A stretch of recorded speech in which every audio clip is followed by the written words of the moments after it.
A service of KIBMradio.com, the Internet's home for an all-old-time radio.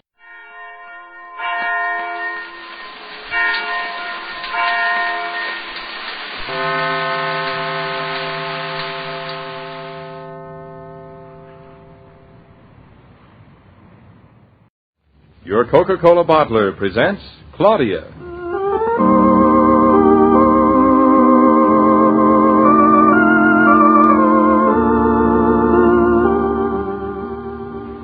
Claudia, based on the original stories by Rose Franken. Brought to you, transcribed Monday through Friday by your friendly neighbor who bottles Coca-Cola.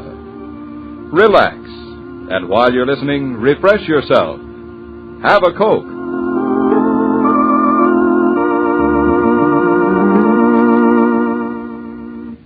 And now, Claudia.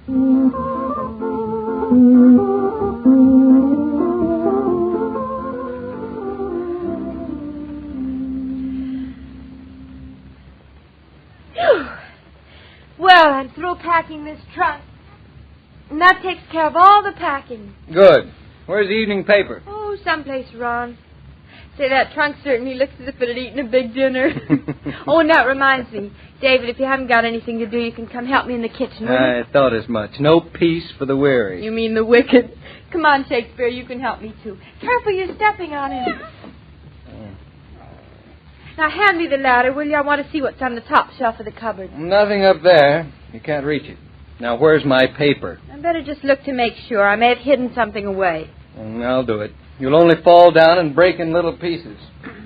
Oh, if I had the wings of an angel, Careful. one jar of preserves coming down. Oh, wonderful. It's brand new. We'll take it with us. There's a half a jar of honey coming down. David, don't throw it. The lid'll come off. It'll spill.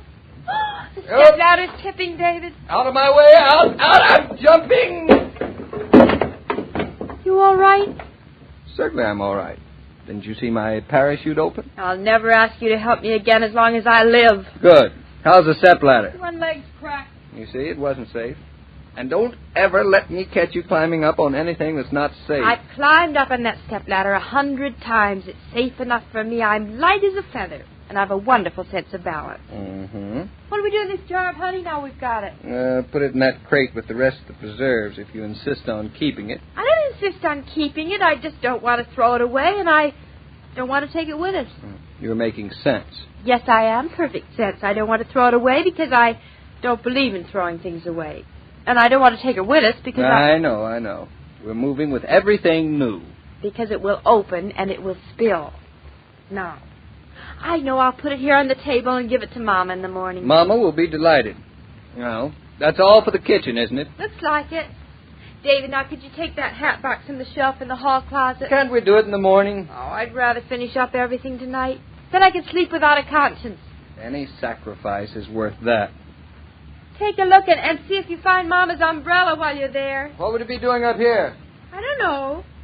Where do umbrellas go when you can't find them? Do you see anything? Just dark. Get me some matches, dear. What was that? I didn't hear anything up here. I better go to the kitchen and see. I'll be right back. No umbrella. Oh, Shakespeare, look what you did and look at you. Don't cry to me for sympathy. Oh, wait till David sees this. Wait till David sees what? He was in the honey jar. He must think he's a bear. He looks lovely basted in honey, don't you think? Hey, get away from me, Shakespeare. Get off. Hey, he's rubbing honey on your trousers. Scat, get away. Scat. Can't scat. He's sticking to the floor. Oh, I always thought he was a clinging vine. Oh, Shakespeare, honestly, you're a mess. Go away. Nobody wants you. Hey, come here. I'll give you a bath. Darling, kittens don't take baths. This one is going to have to. We can't have him running around like this. It's like living with a piece of fly paper. Oh, that's not a bad idea. Let's hang him on the chandelier. We have no chandeliers, so we'll give him a bath instead. I repeat, kittens don't take baths. They wash themselves. Maybe they don't take baths, but they get bathed. I read it in a book. What book? I forget. All the cats I've ever known lick themselves clean. It'll take him a year. Then let it take him a year. Keep him busy and out of trouble. We can't move upstairs with him like this tomorrow. He'll get in all the paint and mess everything up. He'll get in all of the paint anyway. Besides, he'll feel awful. Everything else is going to be so nice and clean and new. He'll got a complex moving in like an old jar of honey on his back. Fine. Something old, something new, something borrowed, That's something for sticky. brides, not for cats. Shakespeare, come here. David, don't let him go in the living room. Catch him! You catch him. I'm not going to touch him. Oh, you're a great help. Hey, come back here, you. David, run the water in the sink. Throw him in the bathtub. He'll drown. Cats swim. I saw a picture of one swimming the other day. Here I come. Stand aside. Want me to get your shower cap or bath salts? All right, now, in you go. Oh, he loves it. He's a real water baby. He does. Oh, Shakespeare, don't scratch now. Be still now. Expect me to wash you. He doesn't. Get soap in your eyes if you aren't still, you little... That's a boy, Shakespeare. Don't let her make a sissy out of you. Stand up for your rights. David, if you say another word to him, I'm just giving him a little moral support. Shakespeare, please. We're almost finished. Please hold still. David, take my hair out of my eyes. I can't see what I'm doing. He looks like a drowned rat, and so do you. Shakespeare, you're scratching. You're getting water all over me. He certainly loves this. You'll have to give him a bath every Saturday night. There, now I've got him all soaked up. Turn the faucet on, please. I just can't let go of him. Hot or cold? Hot, and hurry. He's slipping out of my hand. Oh, he ought to end up with a cold shower like I do, or he'll catch cold. I wouldn't dream of it. Make it warm. He's just a kitten, baby. Let him become a man, He's then. much too young. You know what you're doing, of course. You're holding him back, keeping him a baby longer than he wants to be. He's only 4 weeks old. Stop brushing him. All right. Make a sissy out of him. Don't give him his long pants till after all the other boys on the block have gotten theirs. Soap in his eyes. Turn on the water now. All right, he's all yours, but you're babying. Now, see, he's enjoying this. He's not crying anymore. He doesn't want to swallow a mouthful of soap. Do you, fella? Now, hand me the towel. I'll wrap him up in it and get him all nice and warm. We'll go in the living room. It's warmer in there, baby. I am exhausted. You're exhausted. I repeat, I'm exhausted. And if you and that cat don't mind, I'd still like to have a look at the evening paper. Go right ahead. We don't need to be entertained, do we, Shakespeare? Now, kitty, you just sit down here and we'll get you all nice and dry. Oh, it's a sweet little kitty, sweet. Come on, my sweet. David. He's purring now. He's growling. Growling? I've no further interest in him. Any cat who allows himself to be given a bath is not for me. That must be Mama. Want me to answer? No, I'll go. You watch Shakespeare. Now, you sit there and be still, you naughty little kitten. See? He understands. He says yes to everything. Just a Casper milk toast. Mama? Yep, we're all through packing. Say, how would you like a half a tomato? Well, you're very ungrateful. Guess what? We just gave Shakespeare a bath. We had to. He fell into a jar of honey. No, he loved it. Not the honey, the bath. Of course he loved it. Say, why don't you come over in the morning, Mama? About 9 o'clock? That'll be fine. Bye. That was Mama. Oh, David, where are you? Looking for the first section of the paper. Have you seen it? How many times do I have to tell you no? Say, have you got a little pocket comb I could use on Shakespeare? No, I have not. Use your own comb. Oh, sorry, it's new. Come here, Shake. Spear? Hey, where'd you go? David, he's not on the chair where I left him. What's the difference? He's around here someplace. The catch is dead of cold running around all wet. Shakespeare, come back here, you cat, you. I don't see him in here, do you? He heard you say you were going to comb him. He's not on top of any of the furniture. Here, pushy, down under the sofa. Must be in the bedroom. While you're under the bed, will you look for the paper? David, look under the radiators in the hall. He often sits under the console. No. No what? No cat. He isn't in here. Where on earth could he have gone? Look in the sink. Maybe he's taking another bath. Oh, don't be silly. Cats don't like baths. Kitty. Oh, maybe he's under the stove. David, are you sure he's not in the living room? Not unless he opened that trunk and pulled the top down after him. Have we got a flashlight? It's packed. Not in the kitchen. The only other place must be under the break front in the dining room. Give me some matches, will What are you going to do? Take a look. I'll do it. You'll set the house on fire. I don't think you can see under it. You have to pull it away from the wall. Well, I guess I'm stronger than I thought I was. Shakespeare under there? Yeah, I can't see him. I'll light a match for you. Hey, wait a minute. I've got something. Is it him? No. Your mother's umbrella. No. Yes. Well, if Mama's umbrella can get under the brake front, you can imagine where Shakespeare's gotten. We'll never find him. Oh, David, why didn't you watch him the way I asked you to? I am not a cat sitter.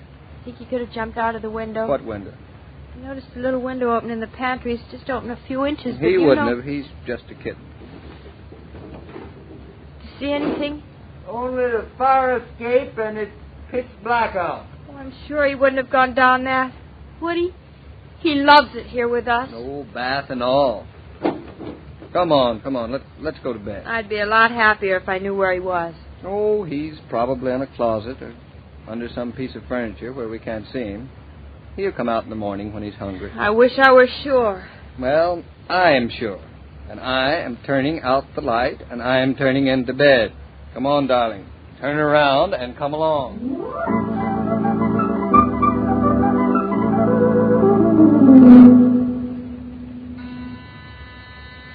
Say, now, who do you think that is at this hour? We're practically in bed. Look, darling, Shakespeare is too small to ring the buzzer himself. Oh, silly. I'll answer. I'm already there. Fritz. Mrs. Norton, I'm sorry to disturb you, but You're not disturbing us, Fritz. I find your kitten on the street. Bertha said right off that is Mrs. Norton's kitten, Shakespeare. Shakespeare on the street? I find him fighting in the alleyway with a great big cat. Shakespeare fighting? Yeah. Let me take him, Fritz. Oh, you get dirty. He's not quite clean. But I just gave him a bath. Oh, you'd never suspect it now.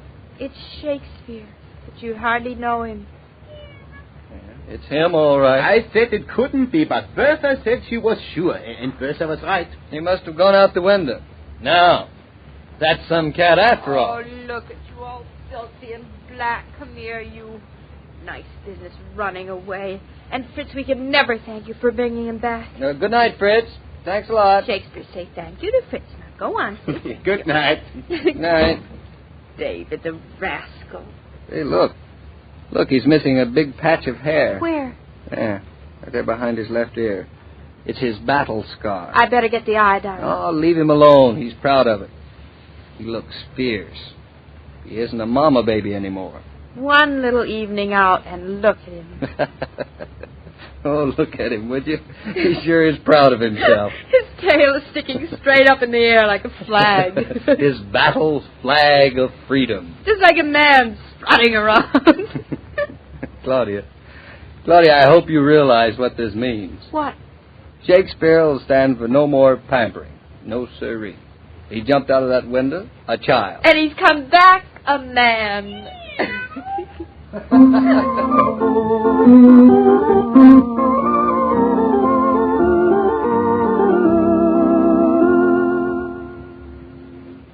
This broadcast of Claudia was supervised and directed by William Brown Maloney.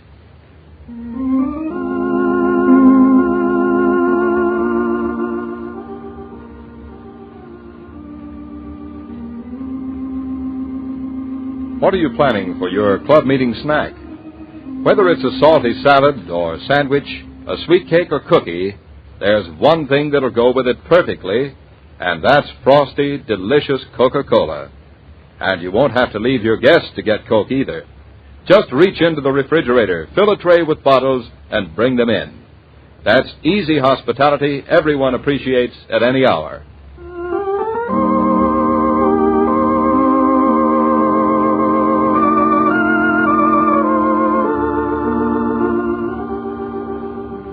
Every day, Monday through Friday, Claudia comes to you, transcribed, with the best wishes of your friendly neighbor who bottles Coca-Cola. So listen again tomorrow at the same time. And now this is Joe King saying au revoir, and remember, whoever you are, whatever you do, wherever you may be, when you think of refreshment, think of Coca-Cola, for ice-cold Coca-Cola makes any pause the pause that refreshes.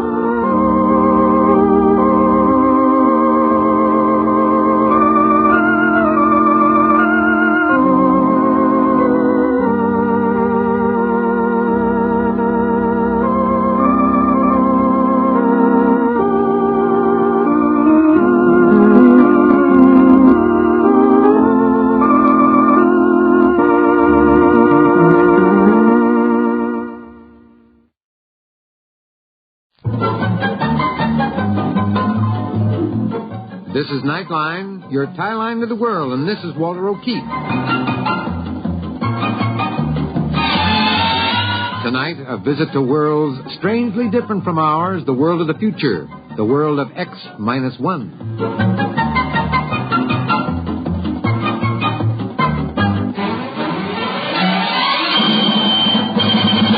Now, here is the future, X-1.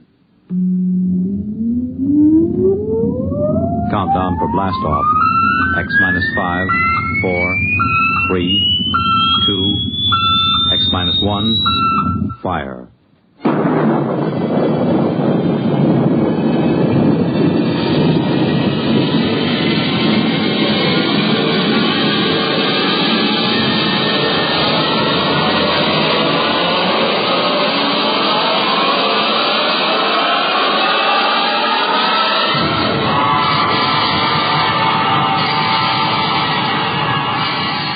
From the far horizons of the unknown come tales of new dimensions in time and space. These are stories of the future, adventures in which you'll live in a million, could be years, on 1,000 maybe worlds. The National Broadcasting Company, in cooperation with Galaxy Science Fiction Magazine, presents X-1.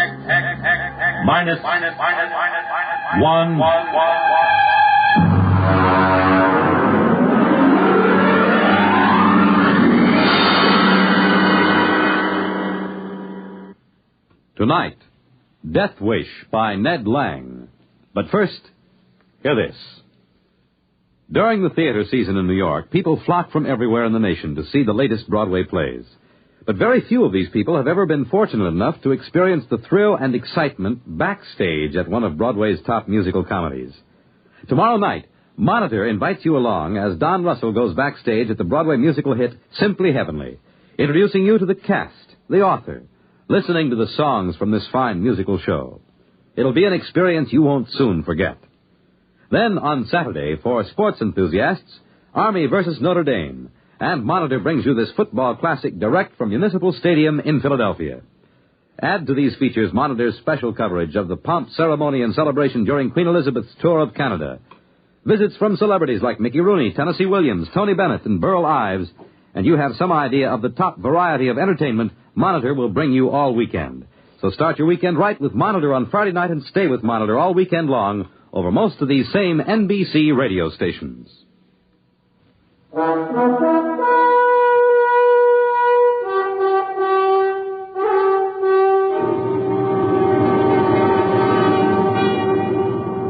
And now, X-1 and tonight's story, Death Wish.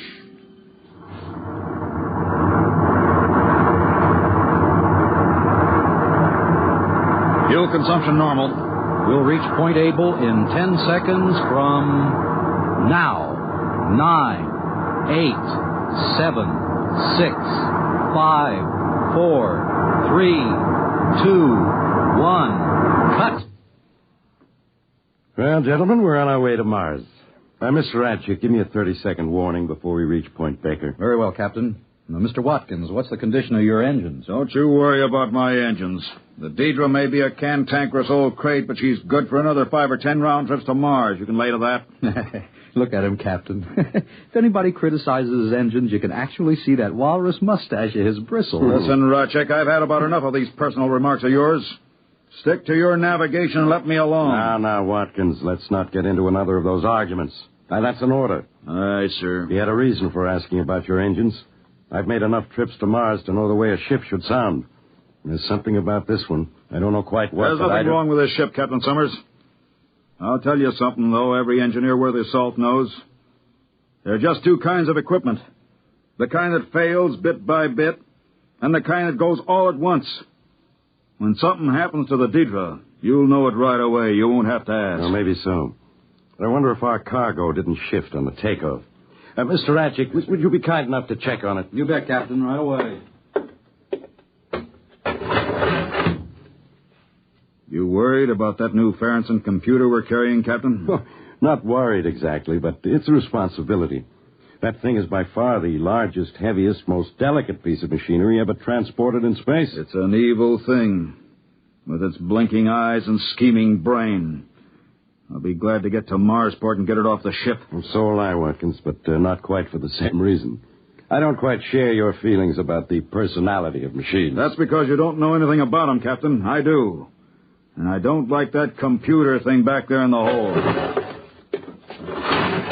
All in order in the hold, boss. Cargo hasn't shifted. All right, Mr. Ratchet. Maybe I'm borrowing trouble, huh? 30 seconds to Point Baker, sir. Very well. Strap yourselves on the acceleration couches again. You sure you don't read anything, Mr. Watkins? Not a thing, sir.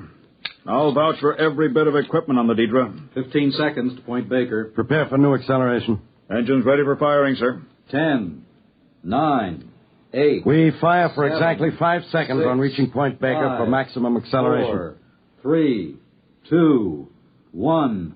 Fire! That's fine. It didn't cut off. We're overfiring. My fuel. Of course, we'll be off course. The switch doesn't respond. Emergency cutoff. Hit the emergency. I can't move my arms. Acceleration. Stop it. Stop the rockets. My arms so heavy. If I could just reach the cutoff switch. There. What happened? We're on emergency lights. We blew the generator. Of all the lousy things to happen. What was it? Main firing circuit. It fused on us. Metal fatigue, I'd say. Must have been flawed for years. When was it last checked out? Well, it's a sealed unit, Captain. It's supposed to outlast the ship. Absolutely foolproof. Unless it's flawed. Now, don't go blaming it on me. Those circuits are supposed to be X-rayed, heat-treated, fluoroscoped. You just can't trust machinery. How are we on fuel? Not enough to push a kiddie car down Main Street.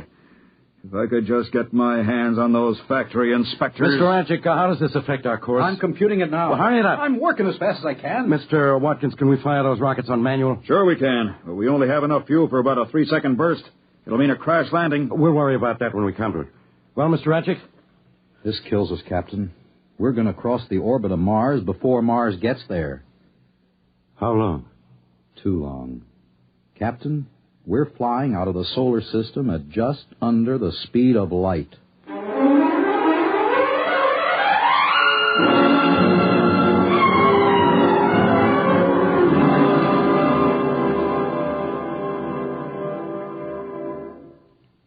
You're listening to Death Wish, tonight's attraction on X-1.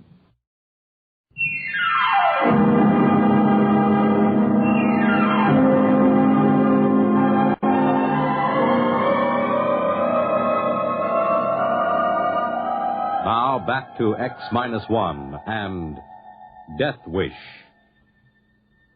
Look at him. Look at how he sits there staring at nothing.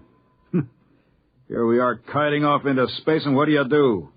We got a little fuel left. We can turn the ship, can't we? Look, you are a navigator, aren't you? I am, Mr. Watkins. And for your information, if I plotted my courses the way you maintain your engines, we'd be plowing into the middle of Australia right now. Why, you little company toady. At least I got my job honestly. Not by marrying the owner's daughter. Why, you dirty old man.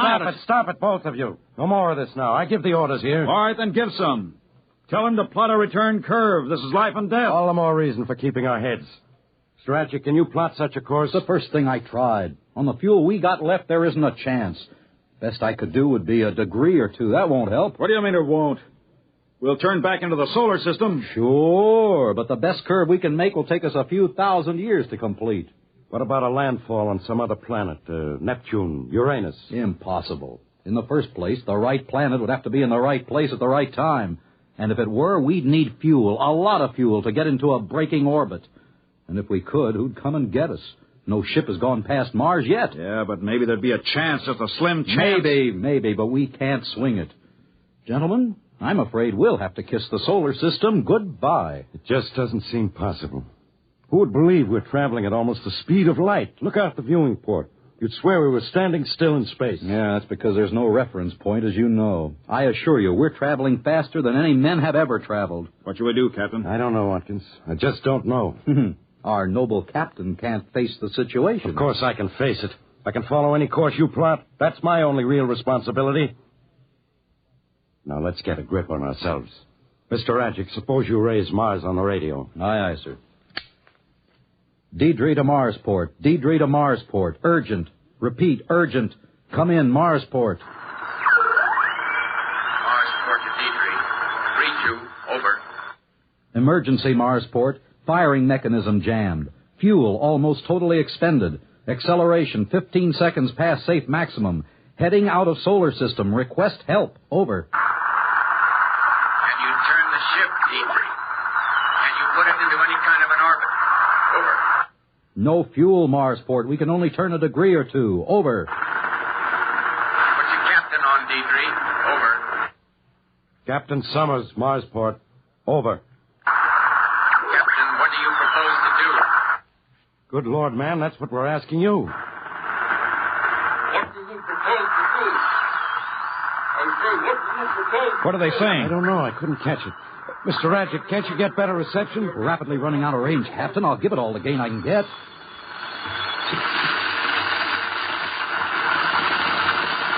Deidre. Marsport to Deidre. Can you read me? There they are. Shut up. Deidre, what can you do for us? Over. Captain, we can't think of a thing. You could swing into any sort of orbit. We can't. I told you that. Under the circumstances, Captain, you have the right to try anything at all. Anything, Captain. Oh, that's nice of them. What do they expect us to do, complain to the company? Listen, Marsport. Marsport, do you still read me? Over. Read you faintly. Go on, but hurry. I can think of just one thing. We could bail out in spacesuits as near Mars as possible. The Diana is laying over there, isn't she? You could have her pick us up. Over. Sorry, Captain. You're confused. If you left your ship, your momentum would not be affected. You and your crew would continue through space at the same rate as the ship. Over. Of course, I wasn't thinking. I have it. Send the Diana out to intersect our course. Maybe we can find some way to transfer. My navigator will help you plot the intersection. Over.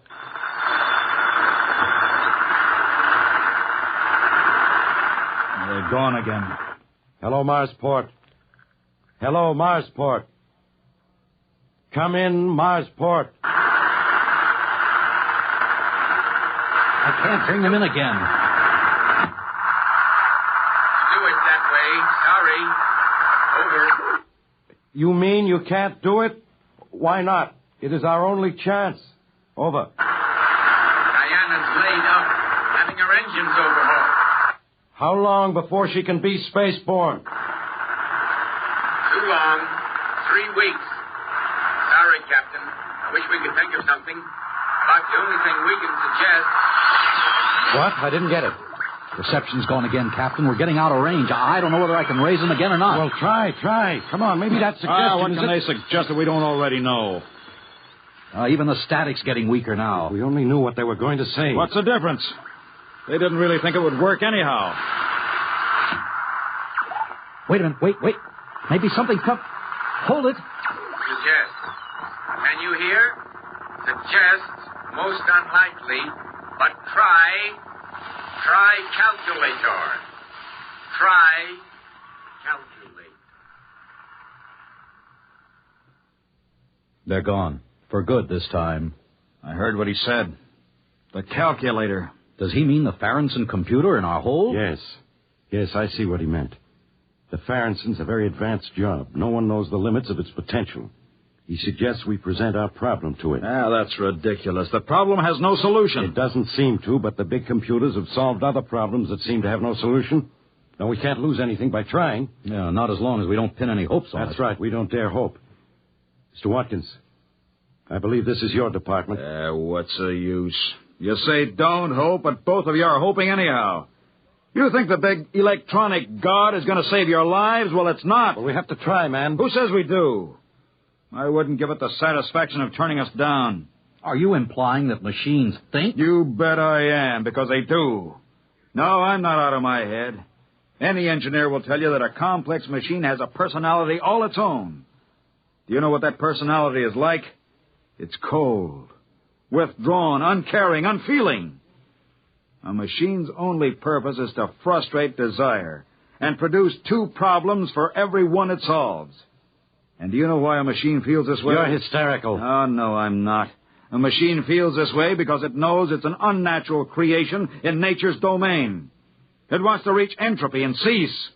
It's a death wish. A mechanical death wish. Gibberish. Watkins, are you going to hook up that computer? Oh, sure, I'm human. I keep trying. I just wanted you to understand that there's no hope. I'll get it warmed up. We better watch him. He'll be all right. Maybe. He's blaming the situation on a machine personality now, trying to absolve himself of guilt. It's his fault we're in this spot. An engineer's responsible for all equipment. What's the good of blaming anybody? None, I guess. Personally, I don't much care. This is as good a way to die as any. Better than most. Don't talk like that. Why not? Death in space is an appealing idea in certain ways. Imagine an entire spaceship for a tomb. And you have a certain choice in how you die. Thirst, hunger, heat, cold... Shut up! Now, that's an order. This is your first real emergency, Captain, and you're responding like a stunned ox. Wake up! You can't live with joy, at least try to extract a little pleasure out of your dying. Shut your mouth. Well, gents, your little tin god's ready and waiting. Anybody care to make a burnt offering in front of it? Have you given it the problem? Most of it. You two have to punch up your own details. Position, elapsed time from maximum acceleration, water, oxygen, food. All right. Come on, Ratchik. Did you tell it we want to return to Earth alive? Oh, yes. Yes, it loves that part. It'll get such pleasure out of rejecting the problem as unsolved. Oh, no, it won't say that. It'll say insufficient data. And I'll punch up the rest of the information. Insufficient data. You see the point? It hints a solution is possible, but just out of reach. A subtle torture. It can keep us hoping. There. That's the complete picture. Now let's see what happens when I press this. Now just keep your eye on that red light up there. If it goes on, it means a problem is rejected. Watch it now. And if it solves it? That's a little bell, sort of like a typewriter bell. But you won't hear it, don't worry. Don't say that. What's the matter, Rodgick? Superstitious? Oh, shut up. You two have to keep up that everlasting wrangling. Well, not for long, Captain. We haven't much longer to live, Captain. Maybe that's good. What's that? A solution. It's found a solution. That must be a mistake. There is no solution. It's fooling us, leading us on. Now who's superstitious? Here's the tape. The solution's on this. What's it say? Come on, read it. No, not me. You read it, Captain. I won't play its fiendish game. Oh, I see. That's fine. That's just fine. What does it say, for the love of heaven? You figured a few thousand years to return to the solar system, Ratchik? Well, the computer agrees. 2,300 years, to be precise. Therefore, it has given us the formula for a longevity serum. 2,300 years? What are we supposed to do, hibernate? Not at all. As a matter of fact, the serum does away quite neatly with the need for sleep. But 2,300 years, gentlemen. We three sit here in this little ship and look at each other. 2,300 years of that.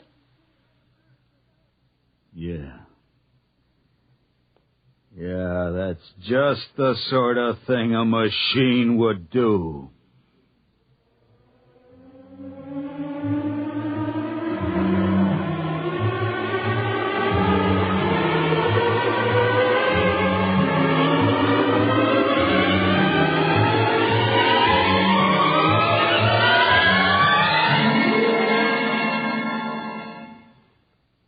Fred Collins again.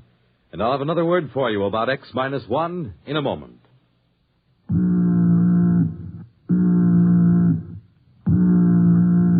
That how you feel? Blue and miserable with a deep-down cold? Listen. Every second someone takes it for the miseries of a cold. Millions more take bromoquinine. Every second someone takes it for the miseries of a cold. Bromoquinine. More people have taken more bromoquinine cold tablets for more complete relief than any other cold tablet ever sold. You could use aspirin or cough syrups or nose drops all day and not get bromoquinine's relief. Bromoquinine works to relieve stopped-up nose, body aches, fever, irregularity, the blues, and headache, too. Yes, more complete relief for even virus colds. For bromoquinine is the only cold tablet sold with wonder-working quinine and 5 medicines health fortified with vitamin C. Remember, every second someone takes it for the miseries of a cold. Millions more take bromoquinine. Get bromoquinine brand cold tablets. You have just heard X-1, presented by the National Broadcasting Company in cooperation with Galaxy Science Fiction Magazine, which this month features You Were Right, Joe, by J.T. McIntosh, the story of a time traveler who, going into the future, hardly expected to encounter a Neanderthal man. Read it in Galaxy Magazine on your newsstand today. X-1 has brought you Death Wish, a story written by Ned Lang and adapted for radio by William Welch.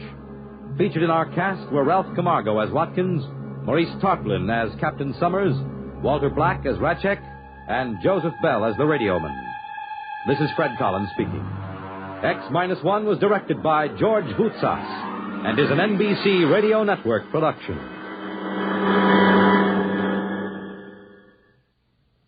There's excitement in the air at night, and Nightline brings it to you. Hear Nightline with Walter O'Keefe, next on most of these NBC stations.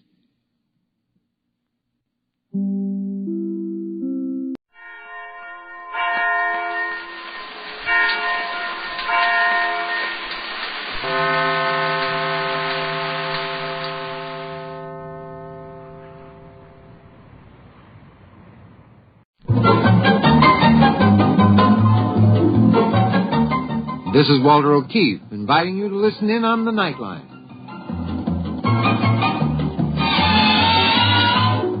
Tonight, live the incredible life of ages yet to come, in a time that might be 1,000,000 years from now, on X-1.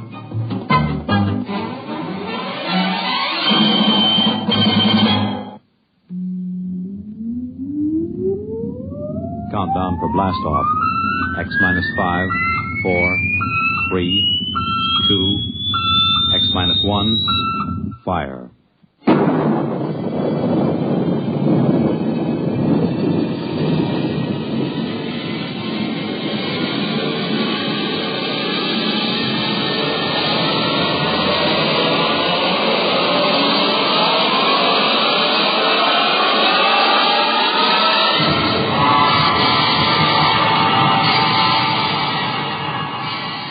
From the far horizons of the unknown come tales of new dimensions in time and space.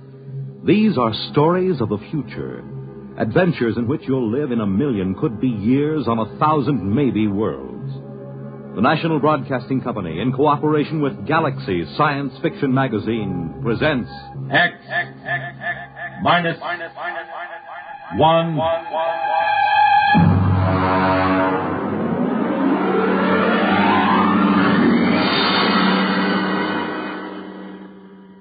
Tonight, Point of Departure by Vaughn Shelton. But first, hear this. A garden party for a queen, and you're invited. A trip to Tokyo, and you'll go along. The Army football game at West Point, and you have a seat on the 50-yard line.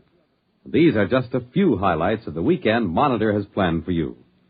Tomorrow night, Jinx Falkenberg is your personal guide at the party being given for England's Queen Elizabeth in the garden of the British Embassy in Washington, D.C.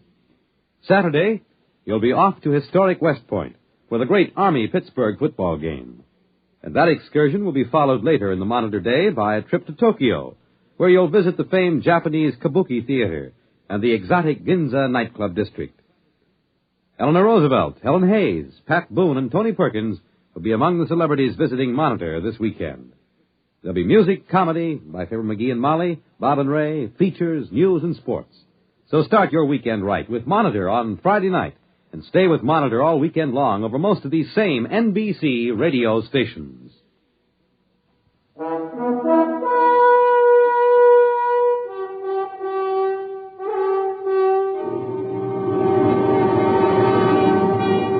Now, X-1 and Point of Departure by Vaughn Shelton.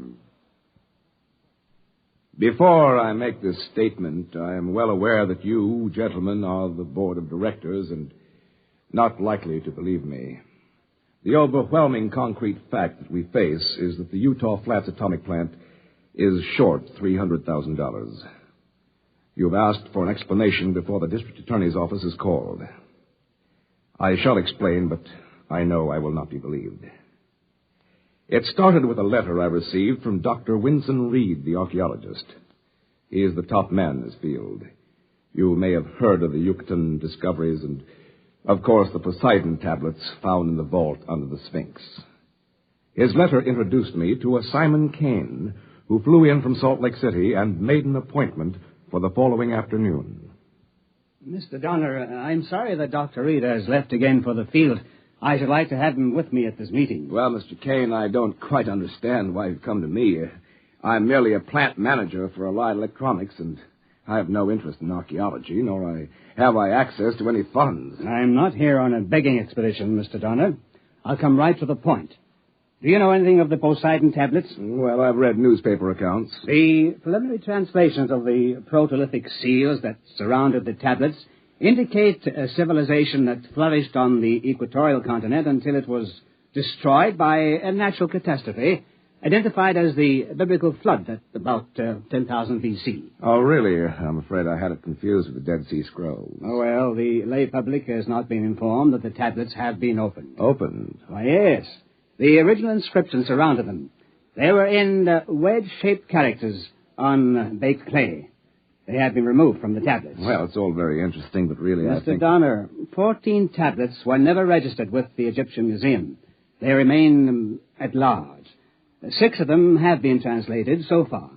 They indicate a scientifically advanced culture, and particularly they concern themselves with a solar energy converter.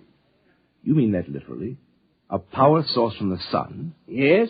According to the preliminary translations, this solar converter delivers such fantastic power that it makes our nuclear source look as primitive as a windmill. And I suppose that's why you've come to me. Yes. We wanted to check the inscriptions against actual tests in the laboratory in the field. Well, I'm quite willing to have my engineering staff look over the plans and give you an opinion if it will help you in your research. Well, that seems quite fair. I'll bring them to your office in the morning.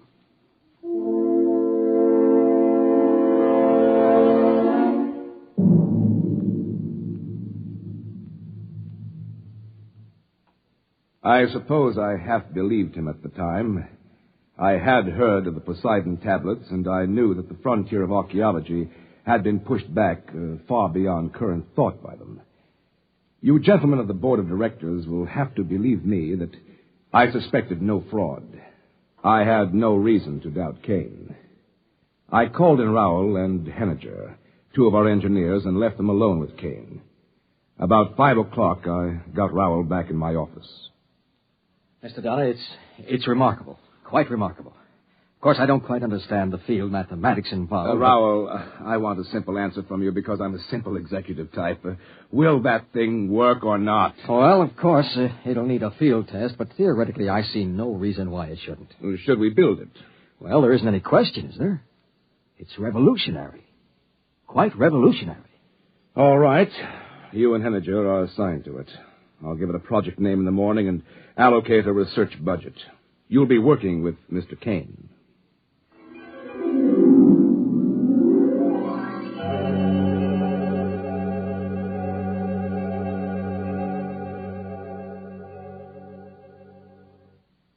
I took great care to protect the corporation's interests. I shall submit in evidence the contracts I drew up with Mr. Kane. I set Rowell and Henniger up in an isolated shop in the west corner of the plant area, and they had a device functioning within 3 weeks. A week later, I checked in at the shop again and found Rowell still working with the power unit. Naturally, I asked what he was doing. You see, I'm getting ready to mount the solar energy converter on the projectile now, Mr. Donner. What projectile? Mr. Kane leased a surplus one-man rocket from the White Sands project. We're going to rig the solar unit in it. You mean power a rocket with the solar unit? You see, it's a question of field mathematics and the quantum... Rowell, I'm an administrator, not a scientist. I ask you your engineering opinion. Is this a feasible research project? Yes. Yes, it most certainly is. Using the solar converter, you could develop thrust up to escape velocity at only 10% of potential. This solar converter is creating more power than any atomic pile we have. Mr. Donner, this is it. Spaceflight.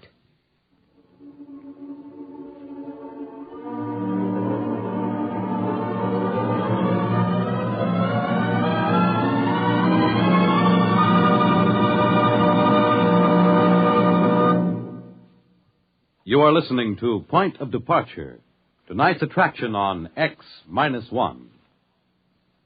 This is...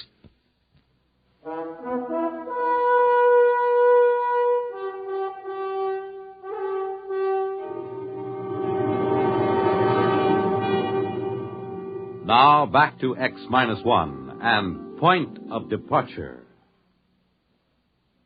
Of course, whereas the purchase of the projectile was not authorized, I should like to point out to the board that I acted most conservatively. I checked the cost sheets and discovered that the rocket purchase was actually within the allowable debt limitations for my department, and so I okayed the project.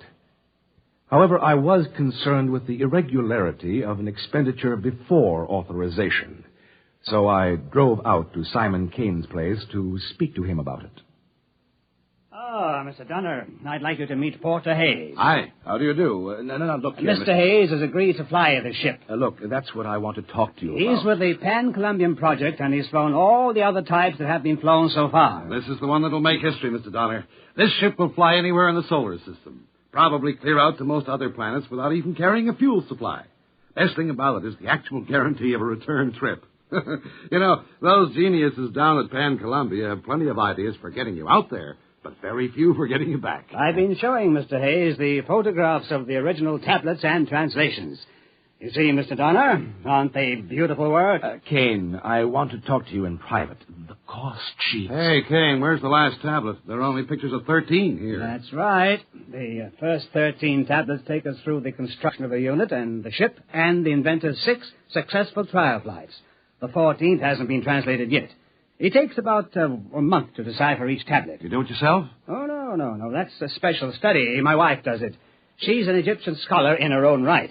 Her father was Egypt's foremost antiquarian. I believe she's about to honor us with her... Nalja. I should like you to meet Mr. Hayes and Mr. Donner. How do you do, gentlemen? How do you do? How do you do? My dear, we thought you could give us a hint about the text of the 14th tablet. Are you far enough along? No, I am sorry. I have only just started. The language symbols are a little different from the others, and it is a bit difficult to read. Well, all I want to know is, when's the ship going to be ready? In good time. It's waited 12,000 years. A week or two more won't matter.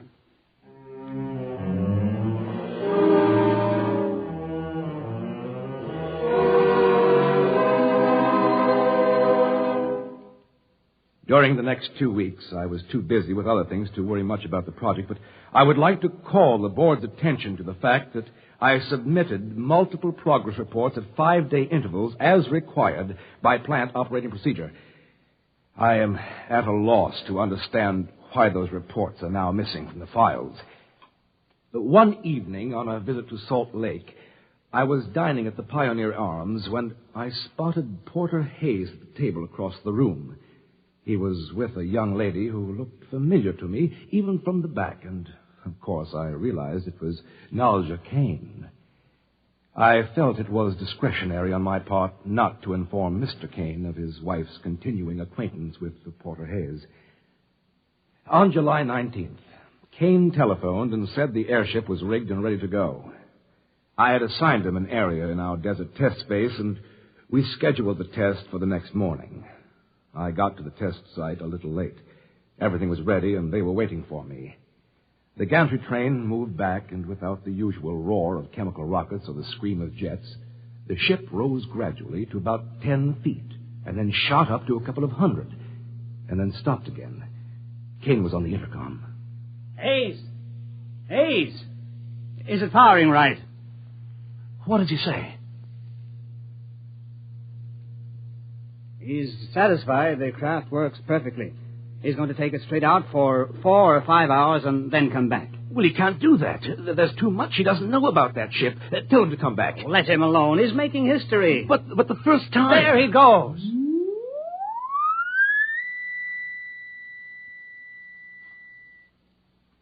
Well, I think I'll go down the road a few miles to get some breakfast. I'll be back shortly.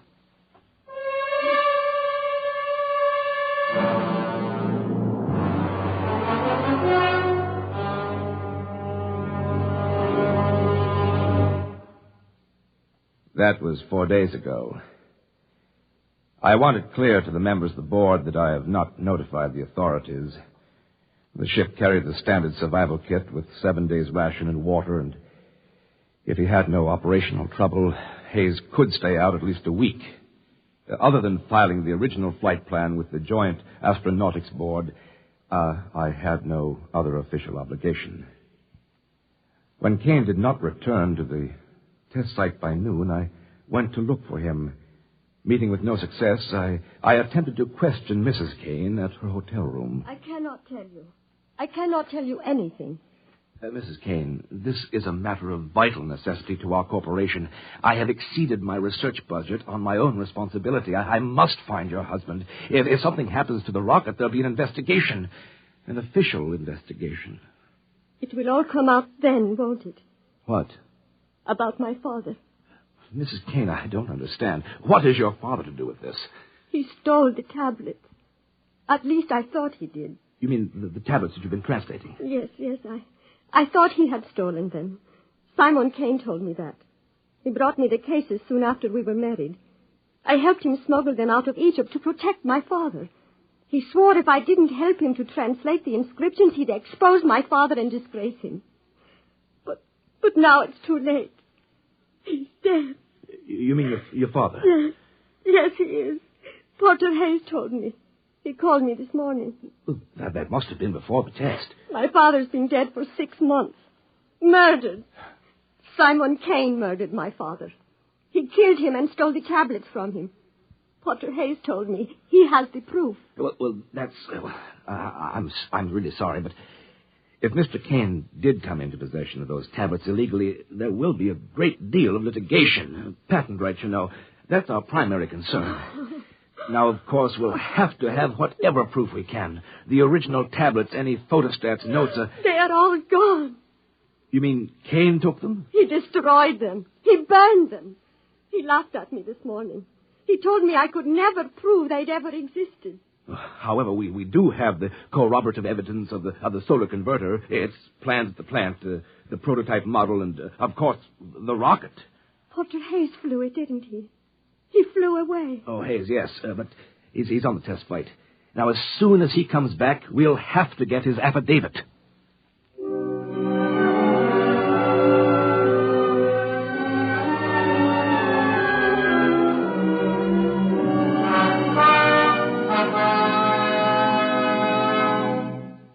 I'll admit I am at a loss to understand the absence from the plant files of all plans and prototype models of the solar converter.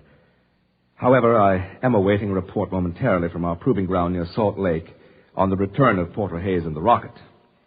In the meantime, I am in receipt of a communication from Mrs. Kane, who had discovered a sketch of the 14th tablet, which remained unburned.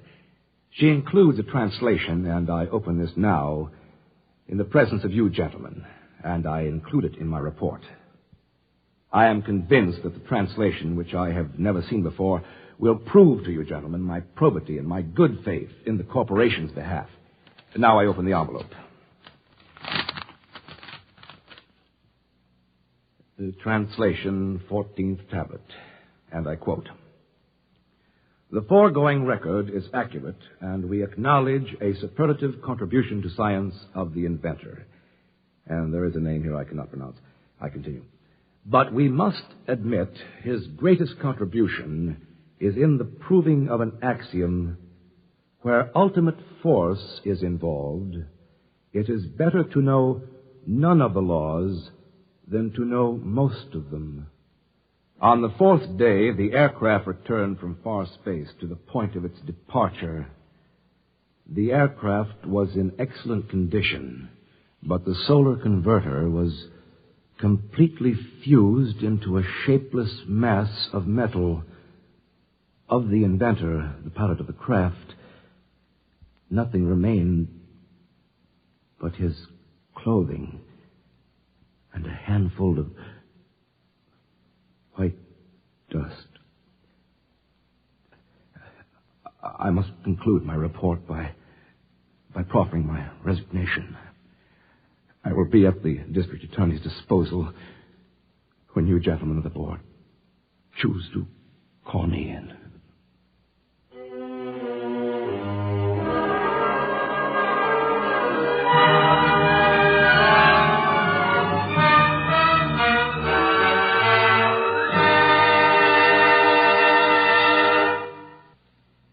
You have just heard X-1, presented by the National Broadcasting Company in cooperation with Galaxy Science Fiction Magazine, which this month features Willie Lay's factual account of the fascinating disappearance of the dodo. On with the dodo hunt. Galaxy Magazine, on your newsstand today. X-1 has brought you Point of Departure, a story from the pages of Galaxy written by Vaughn Shelton and adapted for radio by Ernest Kenoy. Featured in our cast were Dean Lyman Almquist as Mr. Donner and Ilya Braca as Mrs. Kane. This is Fred Collins. X-1 was directed by George Voutsas and is an NBC Radio Network production.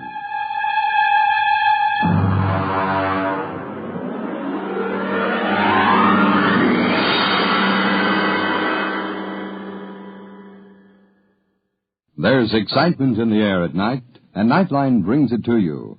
Hear Nightline with Walter O'Keefe, next on most of these NBC stations.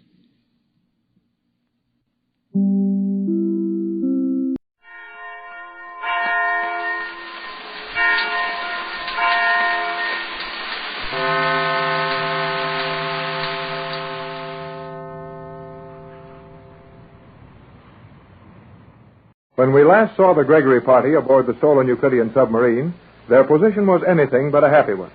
Compelled to anchor the submarine on the floor of the ocean in 9,000 feet of water, Jones soon discovers that the Euclideans have located them even there.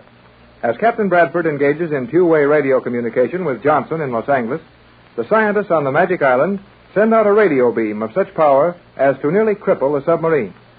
Then the Euclideans send out a musical note, keyed to a certain pitch, and Jerry Hall gets a severe headache. Mrs. Gregory watches helplessly as they plan to run the risk of capture in a desperate dash to Los Angeles.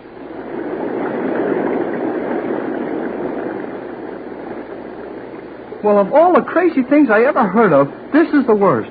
We have to run to Los Angeles to get away from a musical note that makes my headache sent over the radio. It is not that particular note we must fear, Jerry. I can protect you in the soundproof sleeping section in the stern of the submarine. What we must guard against is the note which will cause this submarine to break up. But how can we guard against such a thing? If we are quick enough, we may quite possibly save the boat, though its operation may be far from perfect thereafter. Well, never mind the boat. How about our operation? We will not be harmed if I act quickly enough. Oh, Joan, dear, what must you think of us? You must do this and you must do that, while we sit helplessly by and watch you save us time and time again. Because, Mother, I am the only one who understands all these devices the Euclideans use, and because I understand how to operate this submarine to the best advantage, to prevent the Euclideans successfully attacking us. But isn't there something we could be doing, Joan? Yes. If you will do as I tell you, Captain Bradford, and you also, Mother, you can assist greatly. Oh, of course, Joan, dear. We'll be only too glad to do as you direct, won't we, Ted? Absolutely. We're in your hands, Joan, and your orders will be the law here. Me too. You will remain with me, Jerry. Oh, then I'm going to help you with something up here, huh? No, I want you near me so that I may keep you out of trouble. I guess that takes care of you, Jake. Sure looks like it. Never mind, Jerry. If Joan is taking care of you, you're in good hands. What do we do, Joan? You will go to the soundproof section in the extreme stern. Back where the sleeping quarters are, dear? Further back. Just behind the sleeping quarters, you will find another of the transparent steel doors. Open it.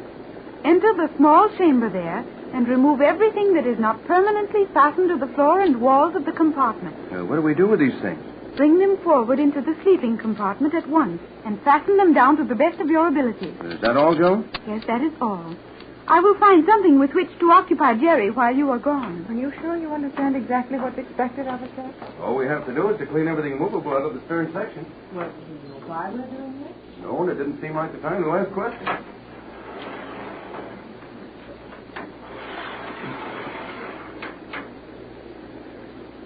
Well? Yes? Huh? What? What do I do? Listen. Listen? Yes, listen attentively. Okay. I don't hear anything. I did not mean for you to listen to sounds in general. I'm not. I'm listening to the absence of sound in general. My meaning was quite clear, Jerry. You are to listen to what I have to say. Guess I can't help myself. Go ahead. We are going to undertake a very dangerous experiment. That won't be anything new for this trip. This will be the first time we have deliberately created a dangerous situation for ourselves. Oh, yeah? I suppose when we stole this submarine, we created a picnic for ourselves. Jerry, if you persist in misunderstanding me, it will be useless to attempt to explain my plan to you. Well, sorry, Joan. Go to it. I am confident that our only immediate danger lies in the possibility of Octavo discovering the musical note which will set up vibrations within the structure of this boat. Vibrations sufficiently strong to shatter it. Yeah, I guess he can do that all right. But I don't see how we're going to know when he's found it until it's too late. We will have to move quite rapidly. You must know that to respond to a note in the musical scale, either the common scale or the wider ranges of sound, the entire construction of an object must be focused at one central point. Oh, I know that. Like the keystone in the arch of a bridge. Exactly. And this submarine will also be found to have a keystone, not placed as one, nor appearing as one. But somewhere in everything built by the hand of man, there is one important point, one vital point which will respond to a certain musical note. Now, I understand that. And I understand when old Octavo finds a note that fits this sub, G47 will broadcast that note in our beam, and this boat will fall to pieces. That is the possibility. Uh-huh. Swell idea. And when the sub cracks up, we're left to swim under 1.5 miles of ocean water. You cannot swim under 1.5 miles of water. I know it. That's what's worrying me. If my plan is successful, we will remain within the boat. Well, that won't be much fun after the boat smashes around us. The boat will not, as you say, smash around us. Well, if you can figure how to keep us dry after our boat leaves us on the bottom of the ocean, hurry up and tell me. I asked Mother and Captain Bradford to remove everything from that stern ballast section for a definite reason. Oh, I thought maybe you just wanted to give them something to do. It will also serve that purpose. However, I want that section cleared so that we may drop it off without losing any of our supplies. Drop it off? Precisely. Drop off the tail of the submarine? It is so constructed as to permit that. But can we still run it and steer it just as well? We may continue to operate the boat, and our speed will be appreciably increased, though the loss of the stern stabilizing pins will render accurate navigation difficult. Oh, that's nice. We'll go faster, but we can't steer the blame thing, huh? Won't we have a lot of fun zigzagging around, cutting the tops off submerged islands? I will guarantee to keep the boat free of any such obstructions. But what good will it do us to lose the tail of this thing? Old Octavo isn't shooting his musical note at the stern. He's aiming for the keynote of this boat, and that's probably near the center of it. Precisely. And my plan is this. Octavo will find that note without doubt, and possibly find it very soon, as he must have been experimenting all through the hours since we left the island. When he finds it, it will be sent out on our course. And we'll start to shake ourselves out of this floating target. Yes. We will feel the vibrations before they cause any appreciable damage. And the instant we are conscious of the action of the musical beam, I will pull this lever. That will drop the stern section off, and we will be safe. Well, maybe you can see it. You should see it also. It is very simple. Okay, I'm simple then, but I still don't see it. By dropping that section, we change the entire construction of this boat. We change the Newtonian base. The what? The Newtonian base. Have you never heard of that? Oh, afraid not. Jerry, is it possible that in your world a young man may reach the age of 16 without learning of Sir Isaac Newton? Oh, sure, I know all about Newton. He used to sleep under apple trees. One day an apple fell on his head and he figured out the law of gravity. The story of the apple is probably fallacious. However, it is Newton's law to which I refer. The Newtonian base is the center of gravity. Oh, all right. We'll argue about that some other time. I know what you mean, anyhow. When you drop off the tail section, you change the center of gravity of this boat. And that changes the musical note, which will wreck the boat. That is a crude explanation, but if you understand it, that will suffice. Well, go on. When you change the center of gravity, you mix old Octavo all up. And then he's got to spend some more hours making noises with glasses of water until he finds a new musical note which they can broadcast a record. That is it. Our safety depends on my ability to recognize the vibrations of the destructive beam the instant they strike us, and to distort them by losing the stern section. Well, do we have to open the receiving side of this radio set to hear the beam coming? It would be very simple if we could do that. Unfortunately, the note which will strike the vital center of this boat will be of such high frequency that the ear will not detect it. Well, if we can't hear this thing coming, what can we do about it? I've explained that over and over, Jerry. We will feel the vibrations. The submarine will actually start to break up, and then I will drop the stern section. That's going to make it mighty close fearing. But if that's the best we can do, well, it's the best we can do. Mother and the captain are coming. Then they must have finished cleaning house back there. I think we removed everything from that section. Yeah, I know we did. We got everything that wasn't part of the boat. That is well. Now, if you will take your station and lock the safety devices on the steel chairs. Well, what's going to happen, Joan? Get yourself anchored in that seat, Pat, and Joan can tell us what she has in mind. I've secured my life belt. I'm tied in. Me too. Excellent. Now, as I have explained to Jerry, we may expect an attempt to destroy this submarine any moment, any second.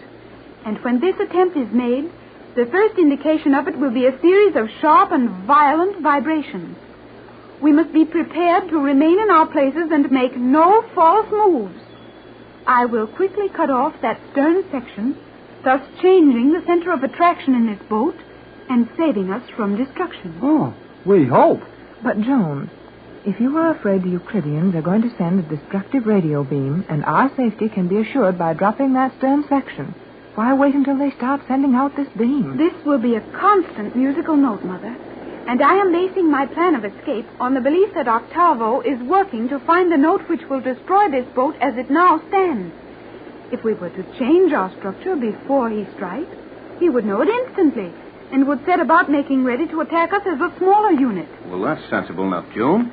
Once he has sent out his constant note tuned to this sub, and you have thrown him out of range by dropping that section, he will be forced to start his experiments all over again, giving us at least a few hours in which to run for home. Precisely, Captain. You sure understand it easy enough, Tex. Well, I have studied the destructive power of a musical note.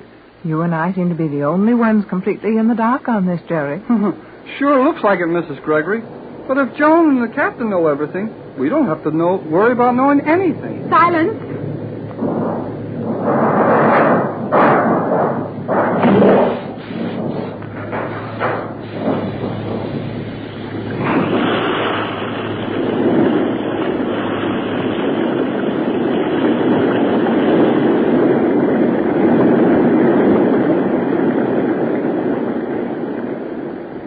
Golly whiskers! Joan, you did it. Good work, Joan. You saved the submarine. Oh, Joan, that was wonderful. The boat was being shaken to pieces. We were very near destruction for a few seconds. Now we are free. And as it should take Octavo several hours to find a new note for this smaller shell, we will utilize those hours by shooting to the surface and racing for Los Angeles. Well, can you handle the boat now? It will be difficult. Remain strapped in your seats. I will refuel with a double charge. We will travel vertically. You mean you'll shoot this sub straight up through 1.5 miles of water? Precisely. Boy, oh boy! Everybody hold on tight. We're going straight up.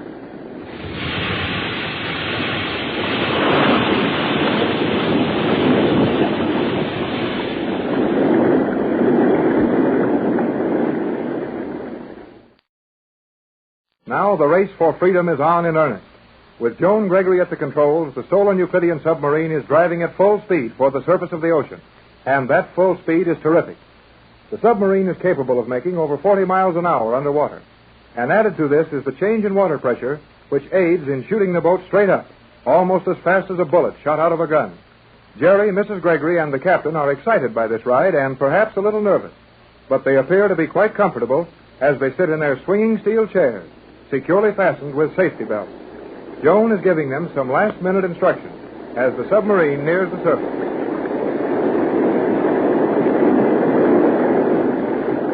As As we prepare to level off near the surface, you will all be subjected to a sudden change of direction and of position. Do not allow yourselves to relax in those chairs.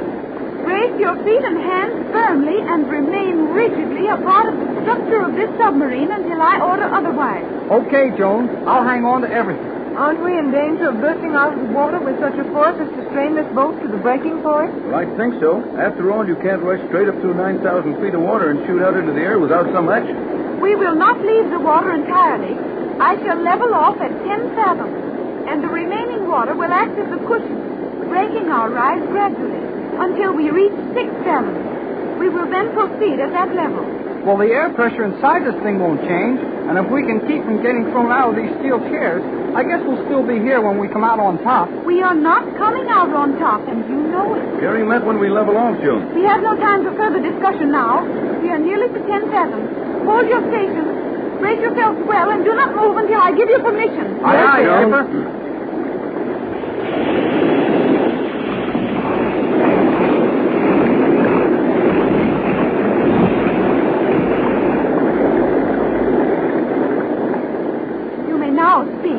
I don't think I can speak.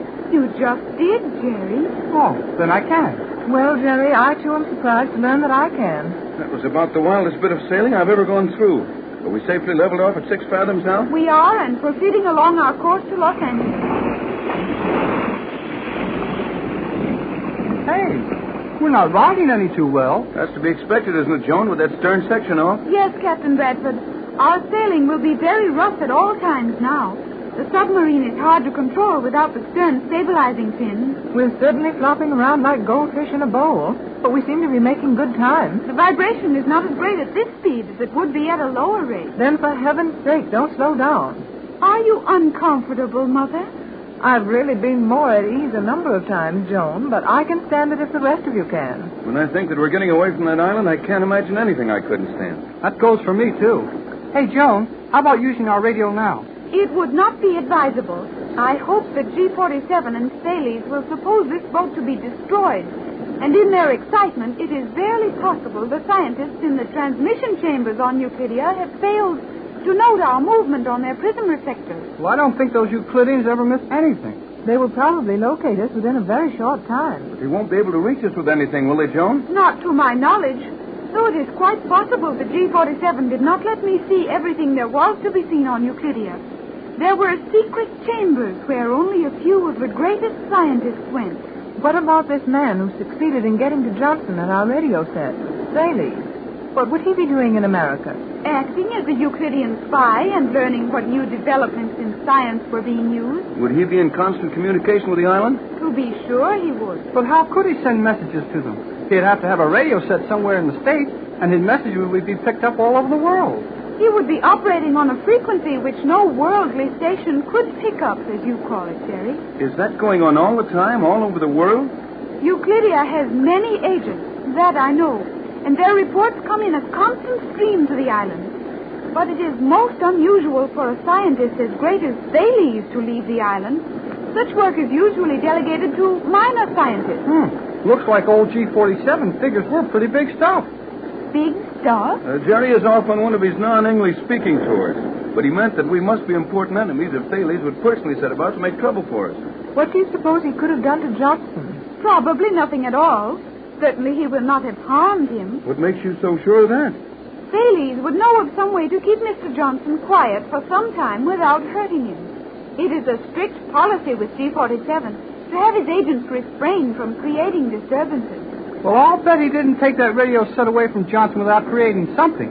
I saw Johnson once myself, and he's a pretty husky-looking fellow. I think you'll find you're mistaken this time, Joan. In what way, Mother?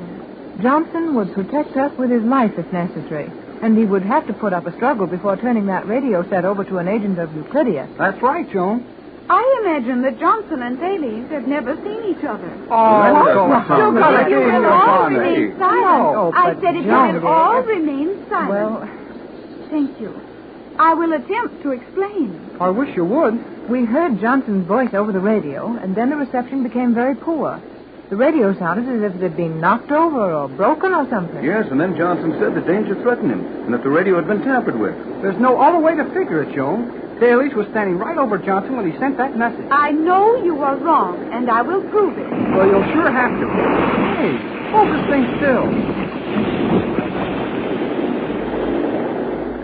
That was a bad one. Oh, it felt as if the boat were turning around. We did waver slightly from our true axis course. Wave slightly? Huh. I get tossed around like a canoe in the storm, and we wave slightly. We are riding easily now, Jerry. So go on with your explanation about Johnson and Thales. Johnson did not say that danger threatened him. He said danger threatened our plan. Why, yes, Joan, that's true. And furthermore, Johnson did not sound as if he were engaging in a struggle. The radio was becoming uncertain, but Johnson's voice quality or his relation to the microphone did not change. Say, I guess it didn't at that. You're right so far, Joan. Go on. You have progressed far enough with your own experiments, Captain Bradford, to realize that it would be a very simple matter to place a destructive solvent in Johnson's radio. A solvent which would be released and flow through the set, quickly ruining it. Yes, that wouldn't be hard. And a clever man could find a chance to get into the radio room and do that. But if Thales wasn't there with Johnson, how could he release this solvent just at the right moment to interrupt Johnson's message to us? Yeah, that's what I'd like to know. Why, he might have planted that stuff in the radio hours before it was used. And Johnson could have sent plenty of other messages. Agreed. But I believe that Thales was listening constantly to Johnson's station at his own powerful equipment not far off. And when Johnson was talking to us, Thales allowed him to talk just long enough to trace the beam to our exact location and report that to Euclidia, which would take very few seconds. Then he would cut in on Johnson's wavelength, reverse his powerful beam, and release the destructive material he had placed in your set at Los Angeles. Why, Joan, that's fantastic. Reversing a radio beam to destroy a set? Euclideans have done it often successfully. Boy, that's the best one yet. Yes, but it's also one of the easiest ones to perform. Don't forget that explosives are set off by radio in daily experiments all over the world. I'm not questioning the Euclideans' ability to do this, but we've had so many of these experiences that it seems almost more than a person can stand. Oh, cheer up, Mrs. Gregory. We'll catch this fellow Thales when we get back home. What is the population of Los Angeles? Well, with Hollywood and the suburban communities, it's roughly 2 million. Then your chances of laying hands on Thales are 1 in 2 million, if he is in Los Angeles. You know, there must be plenty of easy jobs in this world. Why do we always pick all the hard ones? I like hard jobs, Jerry. They're the most interesting. And after you make good on something difficult, you may honestly feel that you've really accomplished something. Yes, and we've sure done that. Only a few short weeks ago, we left Los Angeles in search of Joan. And now Joan is skippering us back at the controls of a Stoughton Euclidean submarine. This will be considered an important adventure in your world, then? It better be. I want to see my picture on page 1 of every newspaper in the country. I'm sure you'll get your wish, Jerry. But when your picture has been on page 1 as many times as mine, you'll get a little tired of it. They'll be taking your picture also, Joan. I should like that. I have never seen my picture. Of course you have, dear. Don't you remember the picture I showed you the day I found you? But I was only a year old when that picture was taken. I am now 15 years. Surely I do not look the same. I'll say you don't. Oh, Joan, dear, that was dangerous, wasn't it? No, Mother. Uncomfortable, possibly. Possibly nothing. Uncomfortably, for sure. Joan, there's something I don't quite understand about these sudden wild swings the stern of the boat makes. What is that, Captain? Well, when we're running along at constant speed, the gas combustion chamber makes hardly a sound. But when the stern of this thing whips around out of control, there's a heavy burst that sounds like escaping air. How do you account for that? Quite easily. When the stern is suddenly thrown around out of balance, and it will be so repeatedly without the stern section, when that occurs, the speed of the rear sections of the boat is so great during the short arc of movement that the gas bursting from the combustion chamber is actually going into a vacuum created by the boat. No wonder I don't feel so good when those things happen. If we're flapping around fast enough to leave a hole in the water behind us. Joan, is it safe for me to return to the sleeping quarters and lie down? Of course, Mother. Pat, are you ill? Of course I'm not ill. Only I think I'll rest a little. You look kind of white around the mouth, Mrs. Gregory. Are you seasick? Seasick? Oh, not after 15 years on the water in my own boat, but I think I'll go.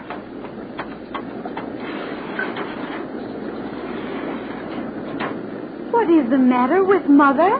She is seasick, Joan, though she wouldn't admit it for the world. What is seasick? Well, it's something that happens to a lot of people on the water, but, well, it never happened to me. Oh! What's the matter, Jerry? Well, I think I'll take a little rest if you don't need me right here now. Poor Jerry. This is the first time I've ever seen him act like that. Well, Joan, it looks as if you and I are the only two real sailors on this submarine. But it is so foolish to act as Mother and Jerry are acting. Captain, is there a mist or a fog in this boat? Why, no, Joan. The air's clear as a bell in here. That is strange. My vision is impaired. I have never felt just like this before. What could be the matter with me? Well, I could tell you, Joan, but I'll let you guess. That leaves one good sailor.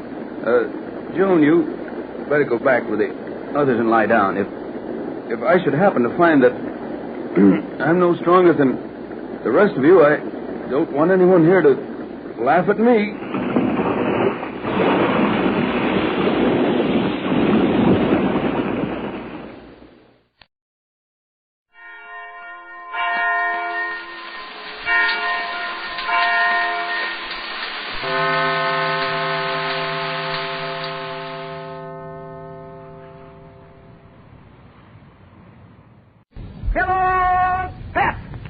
Super Delicious Cereal presents The Adventures of Superman. Faster than a speeding bullet. More powerful than a locomotive. Able to leap tall buildings at a single bound. Look, up in the sky. It's a bird. It's a plane. It's Superman. Yes, it's Superman, strange visitor from another planet, who came to Earth with powers and abilities far beyond those of mortal men. Superman, defender of law and order, champion of equal rights, valiant, courageous fighter against the forces of hate and prejudice. Today, his friends Jimmy Olsen and Lois Lane are unaware that Dr. Chi Wan's fragrant tea is for them the agent of sudden death. We'll learn whether or not they escape it in a moment. But right now, Dan McCullough would like to have a word with you. Okay, Dan. You know, my young pal Rusty was sort of scolding me yesterday. Dan, he said, why didn't you tell me that Kellogg's Pep was planning to put out a second series of these swell comic buttons all the gang's collecting? Well, gang, I did have kind of an inkling because these comic buttons are so doggone popular with all the gang. But I just thought I'd keep this new second series as a sort of surprise for you all. And I don't know a fellow or girl who's not tickled about it. Think of it, 18 brand new Pep Comic Buttons to collect and to pin on your jacket or your dress or beanie and to swap duplicates with your pals. And are these buttons smart looking? They're made of white enameled metal with the pictures reproduced clear and sharp in brilliant red and blue and black and yellow. Now, how you get these new comic buttons is important.